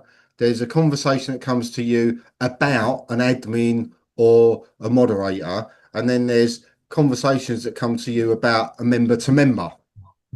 So there's sort of three different types there. Now, if they come directly to you, it's normally because they want you to refocus the group. They want you to do something you're not doing, right? They're not going to complain about you, because if they did, then they'd just leave, right? But they'll say, why don't you do this? We had it before with why on office hours do you do it at this time? Why can't you do it at that time? Right? And things like that. If you've got it about a moderator, and we have this, David and I have both had this, where people have gone, we knew nothing about it, and they've gone directly to Rakesh. We don't like the way they're doing this. We don't like that they've done that. Blah, blah, blah, blah, blah, blah. And we've had that over the years from certain people. And fortunately, Rakesh is very good that he'll have a conversation with us and say, right, what's going on? How do we deal with this? And then member to member. Now, it's quite hard, because a lot of complaints that you'll get, or these types of conversations, will be clashes of personality. They don't like someone's way that they've written something, or their way they've been too abrupt, or they feel that they're a bit harsh, or they've not been listened to, or they've been shut down, or blah, blah, blah, and all of that. Or they've just got a disagreement in general. So it becomes personal, and it doesn't become about what the actual behavior is. Have they been directly rude? Yes or no? Have they sworn at the other person? Have they told them they're an idiot? There's one like yellow and one like green, and the one that likes yellow says you're a fool because you don't like it. That type of thing. So it's the key to it is not taking it personally with either the member to member, member to admin, or member to you. And if you could take that emotional bit out, you can generally deal with it quite clearly. And therefore, you'll come to a conclusion, because you have to, being the leader of the community. And that conclusion could be a whole manner of different things. It might be removing people as a last resort, or it could be, taking people out of the group for a period of time to go and cool down, and then inviting them back in a month's time. We've done that before with people, where we've restricted them, their ability to post for a month. They weren't very happy about it, but they put a whole string of stuff attacking a certain person, and it was like, well, you can't do that, right? It's not on. So yeah, it's understand the intent behind it, and is it actually just a clash of personalities, or is there a genuine thing there? Cool. Sorry, I'll shut up now. You're muted still. Yeah, absolutely, all valid points. So, it is a big subject. I'm really glad that you jumped in there, Kevin, because it is important. That one, really important. Okay, so let's go. So now we're going to talk about members that go quiet or oversharing. So we get this quite a lot. There's a lot of people come in, they don't say anything even in the lives they're in. They don't say a lot in there, but some of them are just watching, just watching and learning from watching, which is absolutely fine. And there's often people in the group that just watch, and they're just quite quiet. Or there's oversharers as well, people that overshare. So how do you sort of handle those? So for the quiet ones, create low pressure engagement opportunities. Okay. So you want to create this low pressure, like just post, what do you feel about this? Give me a yes or a no. So it's low pressure, just yes or no. They don't have to go into too much detail. You can create these lots and lots of different opportunities to do that. And you're going to see that later on when we got a big sheet for you guys. We're not going to go through it all. We're just going to give it to you so you can just have it. Okay. We've got a text version. So we got this lovely designed version here, but we've got a text version for you guys to take away now. This version here will go up on the replay page, just so you know. So you will have access to all of this stuff. So the next thing is check in privately if appropriate. Okay. So you can check why people aren't being part of it. Generally, you don't really need to do this. It's a little bit, I think that's a little bit pressury, but there might be a reason as well. So respect their participation style. So whether they want to be quiet, there's people come into live workshops and they don't say really much in the chat, or they don't come on camera, but they're always there and they just want to watch. And I'm conscious of that, and it's like, it's okay, it's fine, it's great. They're obviously getting value for it. If you want to stay quiet, it's absolutely over to you. So next thing is oversharing. So redirect gently to appropriate channels. Okay, so oversharing, you can resend, maybe tell them to go to look at the guidelines. You can say set topic boundaries in the guidelines. So if they're oversharing things, you can say, look, can you just leave it a little bit and let those people. It's quite hard, but if people are really oversharing, they're really oversharing, and they probably know it as well. Private message for sensitive redirection as well.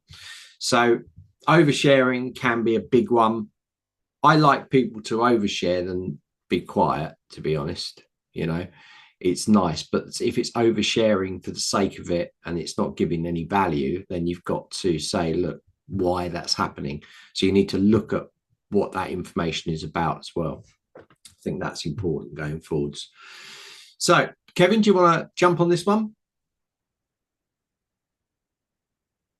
Oh yeah, sorry, I was eating a chocolate digestive. Right, okay, when to take a break. So signs you might need a break. Just now, Kevin. Yeah, exactly. You do need to take a break because it really ignites your energy and your passion and all of those things. And running a community, especially an active community, it's like a job at times. It can feel that way. There's a lot of pressure on you at times, especially if you're in the middle of doing a launch or something. There's communities are not equal. They sort of have peaks of times when people are really active, and then it might go quiet for a few days. We see it when we do a feature release. We have a big uptake in people asking questions. We know it's coming, so we make sure that before a big feature release goes in, we've sort of had a few days where we're just sort of a bit chill because we know it's coming, right? So understanding this. So signs that you might need a break is when people are interacting in your community and you feel like it's a hassle. If you're responding and you're not, go back a number of slides when we talked about care and compassion and understanding and all of those things when we're responding to people. If you're responding and you feel they're irritating you, that's not a good place to be. Feeling resentful of members that are asking questions. It's like the member that comes in and asks for the 400th time, that month, what's the tutorial site? If that irritates you, or you go, oh my God, just sort yourself out. Right, why have I got to answer that? You need a break. And then if you just absolutely feel physically exhausted, just considering going in and posting or checking your messages or anything like that, then it's not a good place to be. Any of those things. I mean, we all feel it as business owners. Most people never want to admit it, but we all feel that time where we just want to get it all, package it up, wrap it up in newspaper, douse a bit of petrol on it, throw it out the window, set fire to it and walk away, because we've just had enough at that particular moment in time. And for most of us, it passes at some point, because we've just got to that point where we've not had that break. And sometimes you need to walk away from it and walk back to it again, even if it means leaving questions for a few days. So look at a simple re-entry plan. I'm taking this weekend off, put a post up. I'm away with the family for 2 days. Have fun in the community. I'll be back Monday. Right. Then it takes that away from you. Be honest about your break. You don't have to say, look, you're all bringing me down in life. You ain't got to say that. You ain't got to say, oh, my blood pressure's gone up every time I come in here and see your questions. That's a bit of oversharing, right? You just got to be honest about, what, we've had a really busy month. It's just me being busy outside. I need a couple of days just to recharge and re-energize. I'm going to be back Monday. And then when you come back, bring something that excites you. So if you've had a couple of days off, just reflect back and go, what can I do that will inspire the people in my community? Perhaps I went and tried surfing for the first time in my life. And I went down, met David, he showed me how to surf, and it was the best thing in the world, right?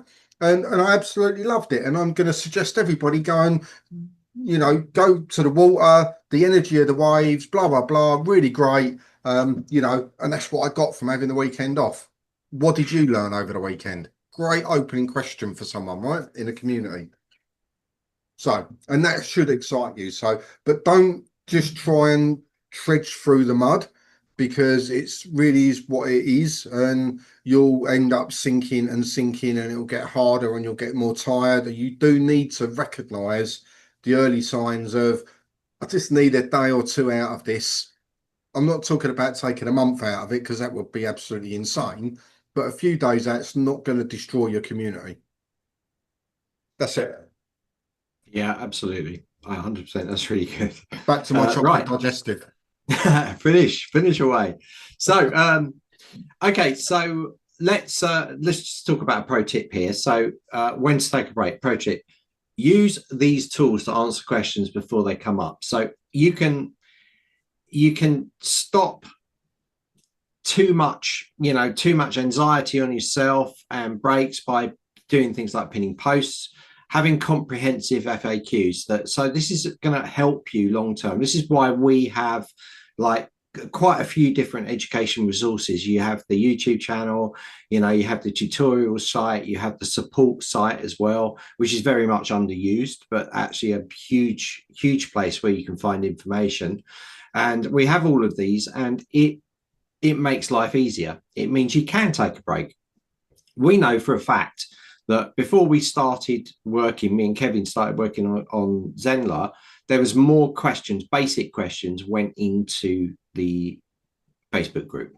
Now they are reduced significantly because of the content that we've created and that the whole team has created, including the development team who set up all the support site.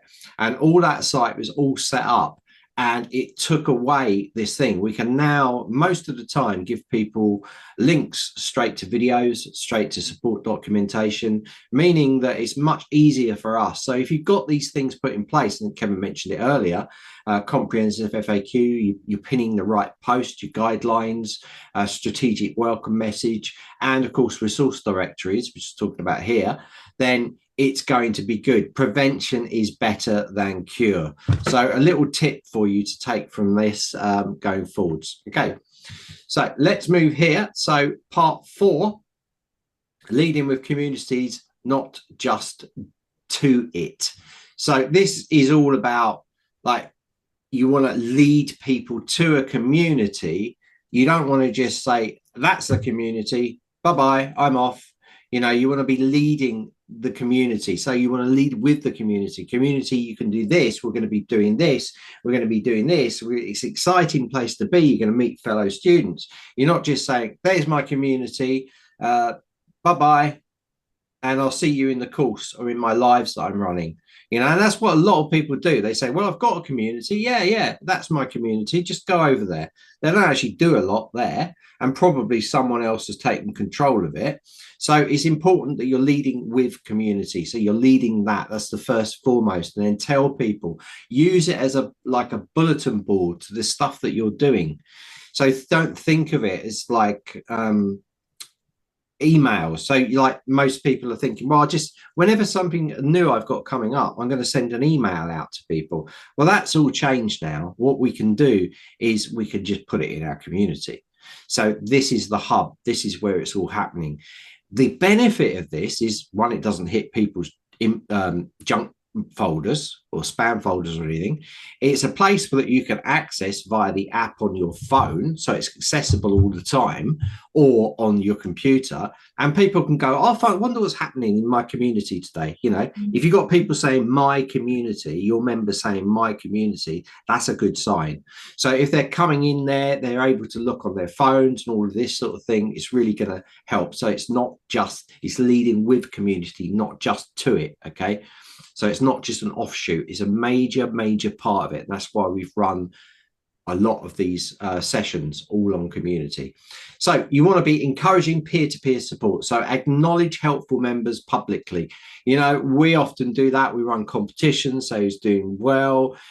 We maybe don't do enough to say acknowledge, but we do when someone shares their stories on the group. We always give our thumbs up, and it's like, go, go for it, and you guys help with that as well, for sure. So create dedicated spaces for peer exchange. So again, live chat. You got live chat. They could start discussing in the live chat, or if you've got a little group, a little peer group, or a little beta group, even, you could set up a little community just for them, or you can get everybody to join in for peer exchange, peer-to-peer exchange. Ask specific members to share their expertise. So yeah, we talked about this again. This is good. You want to find out, see, this is all data as well. People are not only sharing their stories and where they are in their journey, but they're also sharing it with you. So oh, that member, she's just beginning this process. And usually they're joining a community because they're doing something that you're teaching. So in that case, it's very good for you because you know where they are in their journey. So without even them doing a survey or even taking one of your courses or even being on a live, you know where they are. So asking specific members to share their expertise is really good thing to do. Wait before jumping in with your answers. So take a bit of time, see if other people are answering as well and going in there. You can take a bit of time with it and see what sort of answer you want to reply back to them. Because if someone's having struggle and you go, I'm sorry you're having a struggle, that's not really helping them. It's nice because you're being sympathetic, but it's not actually helping them. If you said something like, do you know what? I can help you with this. I'm running a workshop on this day. Come in here. Or this course will really help you. Do you want to just book a little call and I can go through how this is going to take your journey forwards? Or this is some resources that you might like. So you're actually answering it, being very sympathetic with them, but you're also providing them with information as well. And that is really, really important. So hopefully Kevin has finished his chocolate bar and he's going to do this one. Yeah, I'm all here. So spotlighting your members. Your members are basically, without your members, you've got no community. It's as simple as that. It'll be the most boring place in the world if it just had your community leader and your admin staff in there.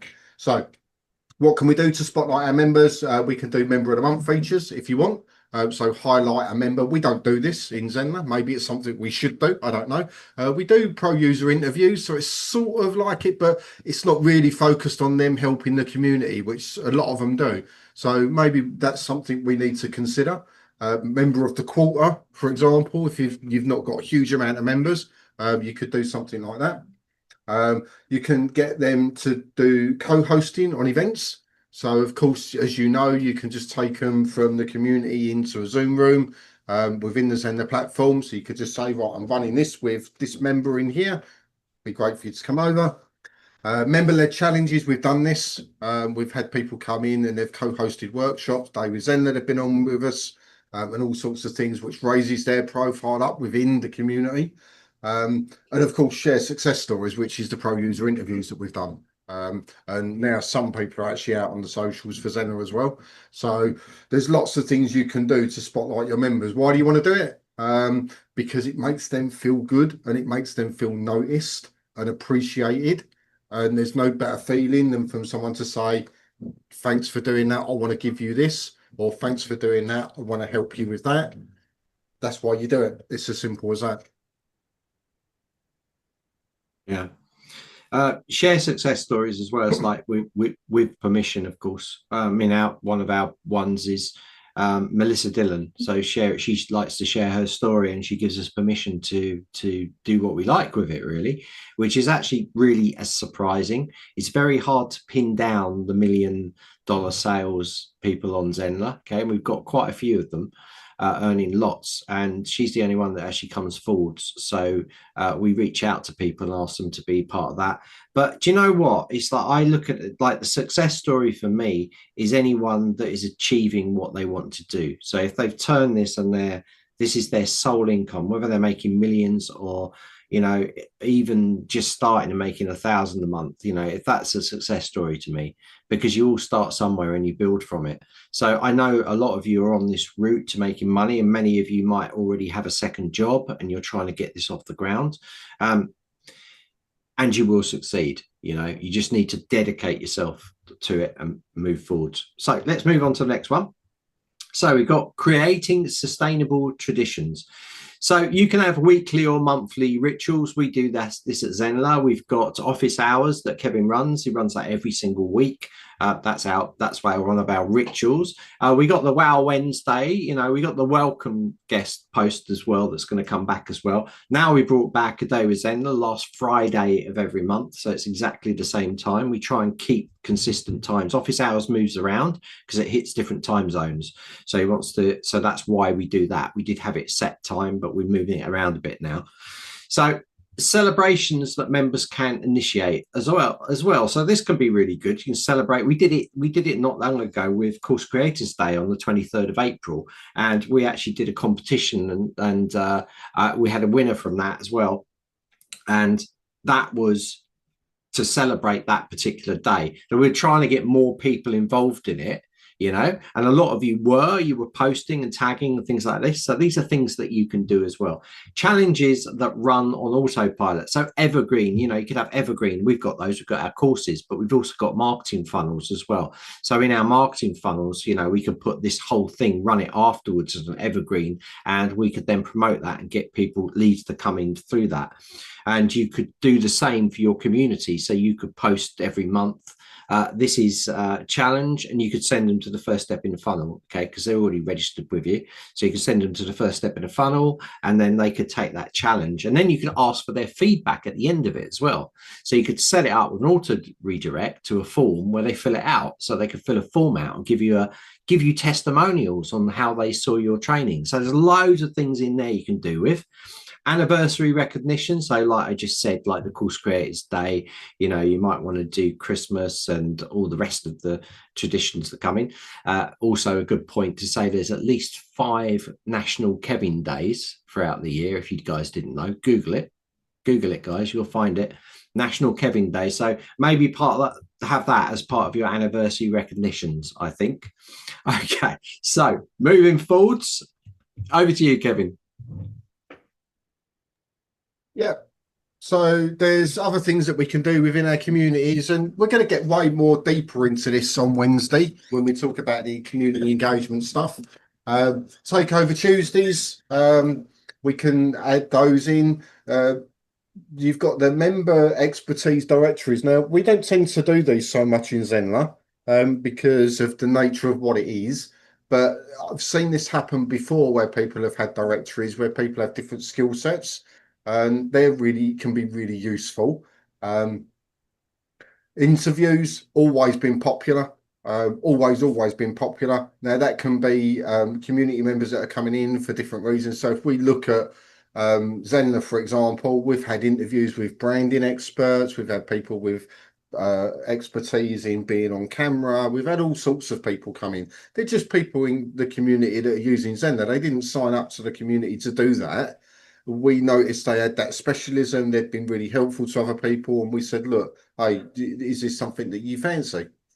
And then dedicated spaces for specialized discussions. And these can be quite good because they can either be what I would sort of call sub communities, if you like, or in the new feature with the chat that we've got, we can create group chats in there. So you can have a chat with people in that particular area. I don't know how many you can have in a group chat.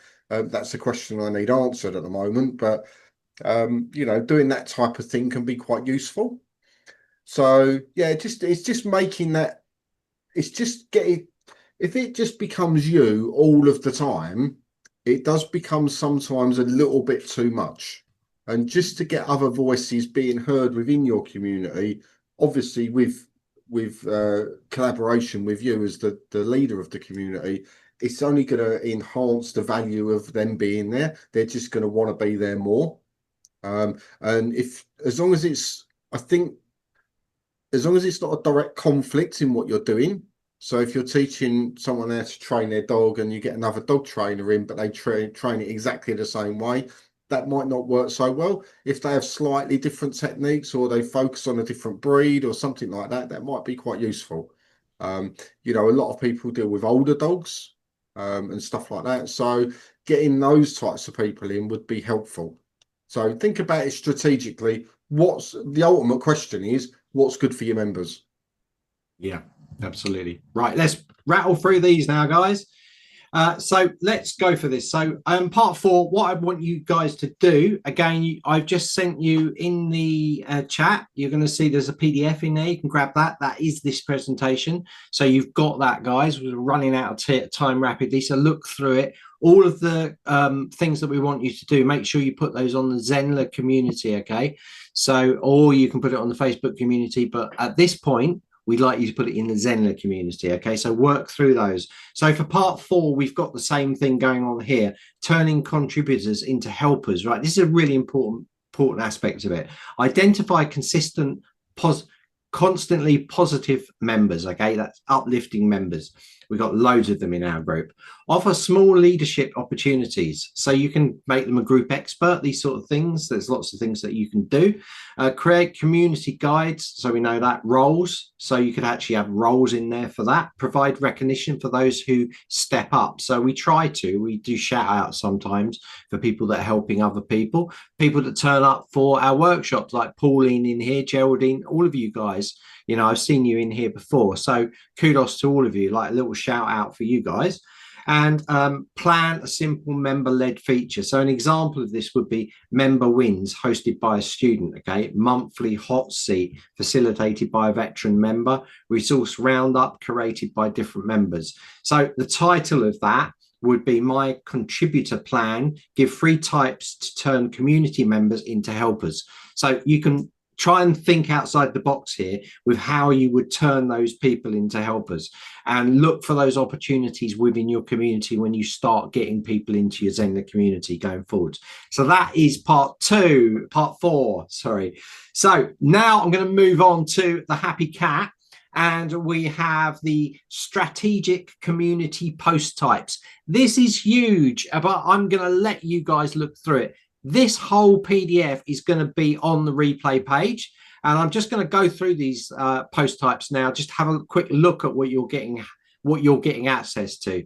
So we put all this post type handy guide together for you. Use this as a reference, so you can use this. You don't need to learn it all. You just need to pick out of it when you start creating your posts. So inside here we've got chock-a-block full of information. It's all broken into different areas. So post to drive engagement, we've given you a ton of different examples inside here.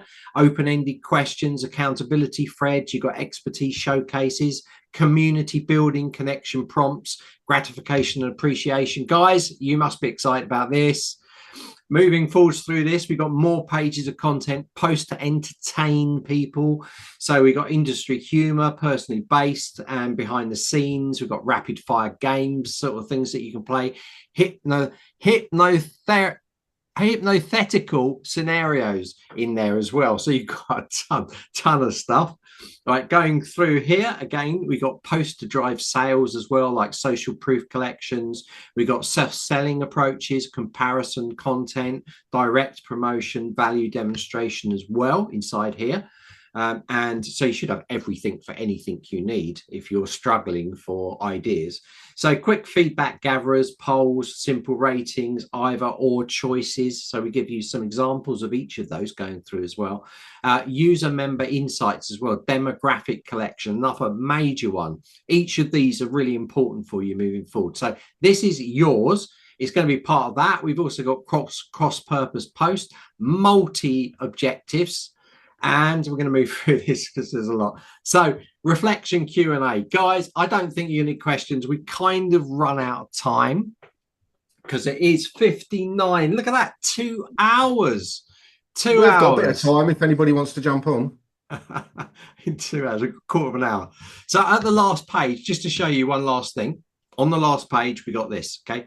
So these are, if you post these in the Zenler community, that would be super cool. So they're basically the questions that I was showing throughout the presentation, but these are just on here on the last page. So if you want to put these in the Zenler public community, that'd be really cool. Or you can put them in the Facebook thread group as well. So have a look at that. I'm going to ask you, as usual, give us a review on Trustpilot if you love our workshops. You know I do this all the time. Rakesh asked me to do it. I'm doing it. So if you want to give us a Trustpilot review, that would be super cool. And now we are done. I've opened up the cameras and the mics if anybody wants to ask anything.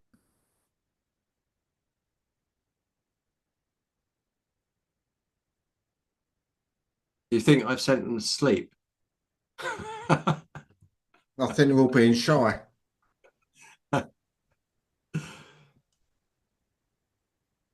Yeah, it was a big 2 hours. Who would have thought, right?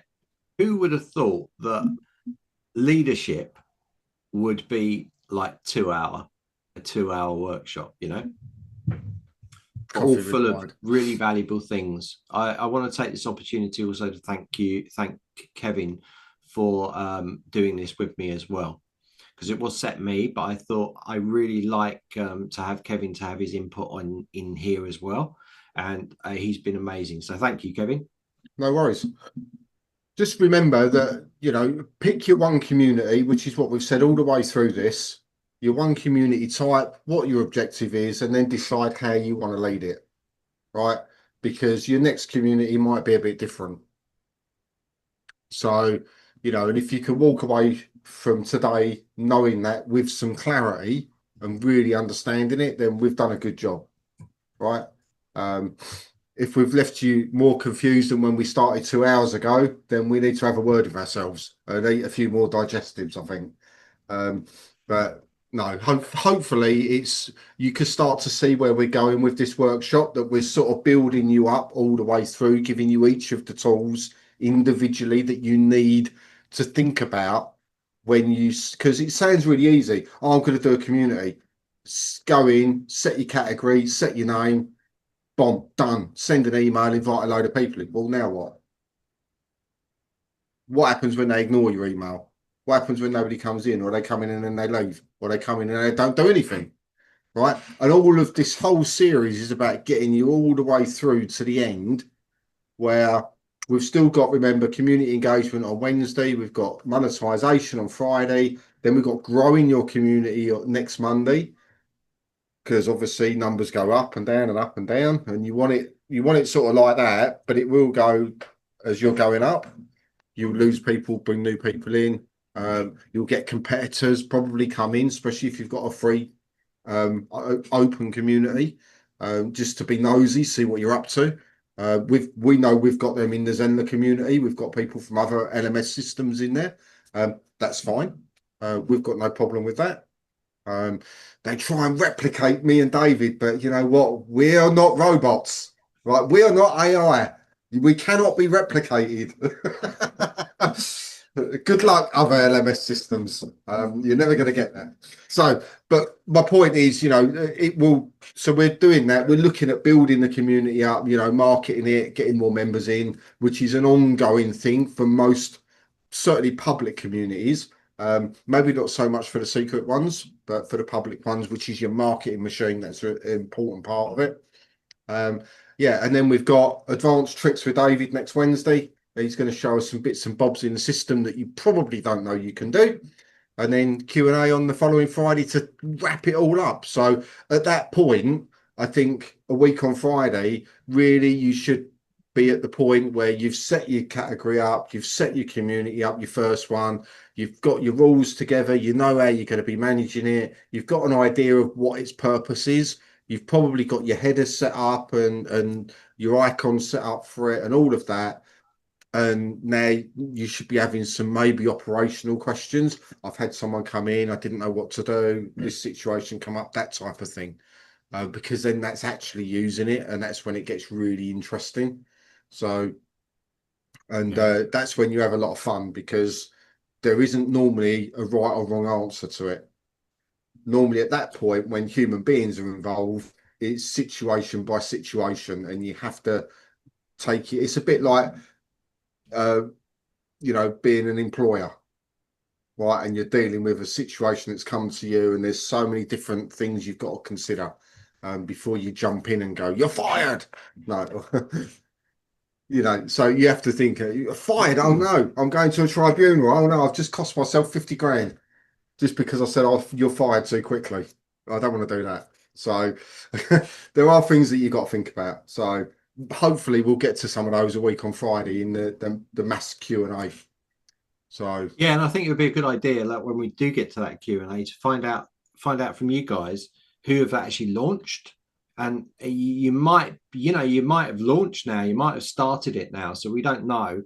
We certainly want to follow up, so maybe we'll give you a month and we'll come back to it, give you that 30-day as a challenge, and then Kevin comes back and sees just how you've done as a special one for the people that have registered in the funnel. He'll reach out to you directly and run a live to see how you're doing and your success stories, and whether you need any further guidance. It'd be a good one to do, I think. yeah, I think that'll be a good idea actually. Because sometimes you just don't, you can be all prepared, everything prepared, you think you know all of it, go for all of this training, and then something comes up and you go, don't really know what to do with that. And that's just real life, right? That's just the way things work. So hopefully most of it will have at least got you thinking about situations and scenarios that could crop up. And more importantly, why you want each community. And for really, if you get that bit right, any potential issues that come up are going to be really, really minimal ones because they're there for the right reason. You've communicated it properly. They know why they're there and they're in the right place. So that's a really great starting point.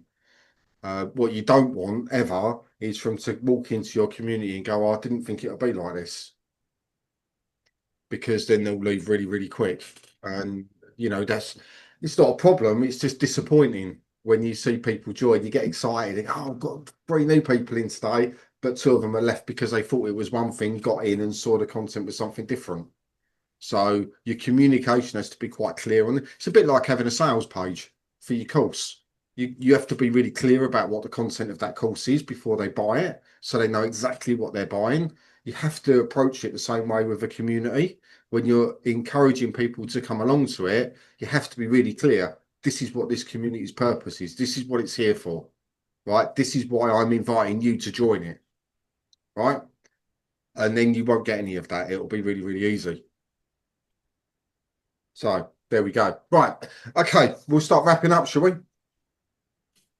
Excellent. Yeah, I think we're done. Great session as always. Thank you very much. We don't have any more questions in, so that just leaves me to remind you we're back on Wednesday. So 2 p.m. your email will arrive at 1 p.m. for the Facebook Live reminder, and then an hour in you will get the link to Zoom, so you can come join us on Zoom. We're going to be looking at community engagement techniques on Wednesday, so that's going to be quite exciting. So looking forward to that. If I don't see you before, have a great couple of days. Remember to post in the Zenler community the things David's asked you to do, please. I noticed we slowed down a little bit on there, putting our tasks in there. So if you've got ones to catch up on those. There was a task from my mate on Friday. I can't remember what it was, but there was definitely a task. So make sure we catch up with those. You know what we're like. We do watch these things, and I'm not saying there is, but who knows? The last person that did everything got quite a decent swag bag out of it, and there was only one of them. So That was Pauline. Yeah, let's. I'm not saying there will be. I'm just saying we watch everything. So you never quite know what's around the corner. You might get a used Zenler t-shirt. I might post. No, you really don't want my t-shirt. Anyway, listen. Have a great rest of your day. Thanks again, David. I'll catch you either somewhere else live or back on Wednesday at 2 p.m. BST. See you later, everyone.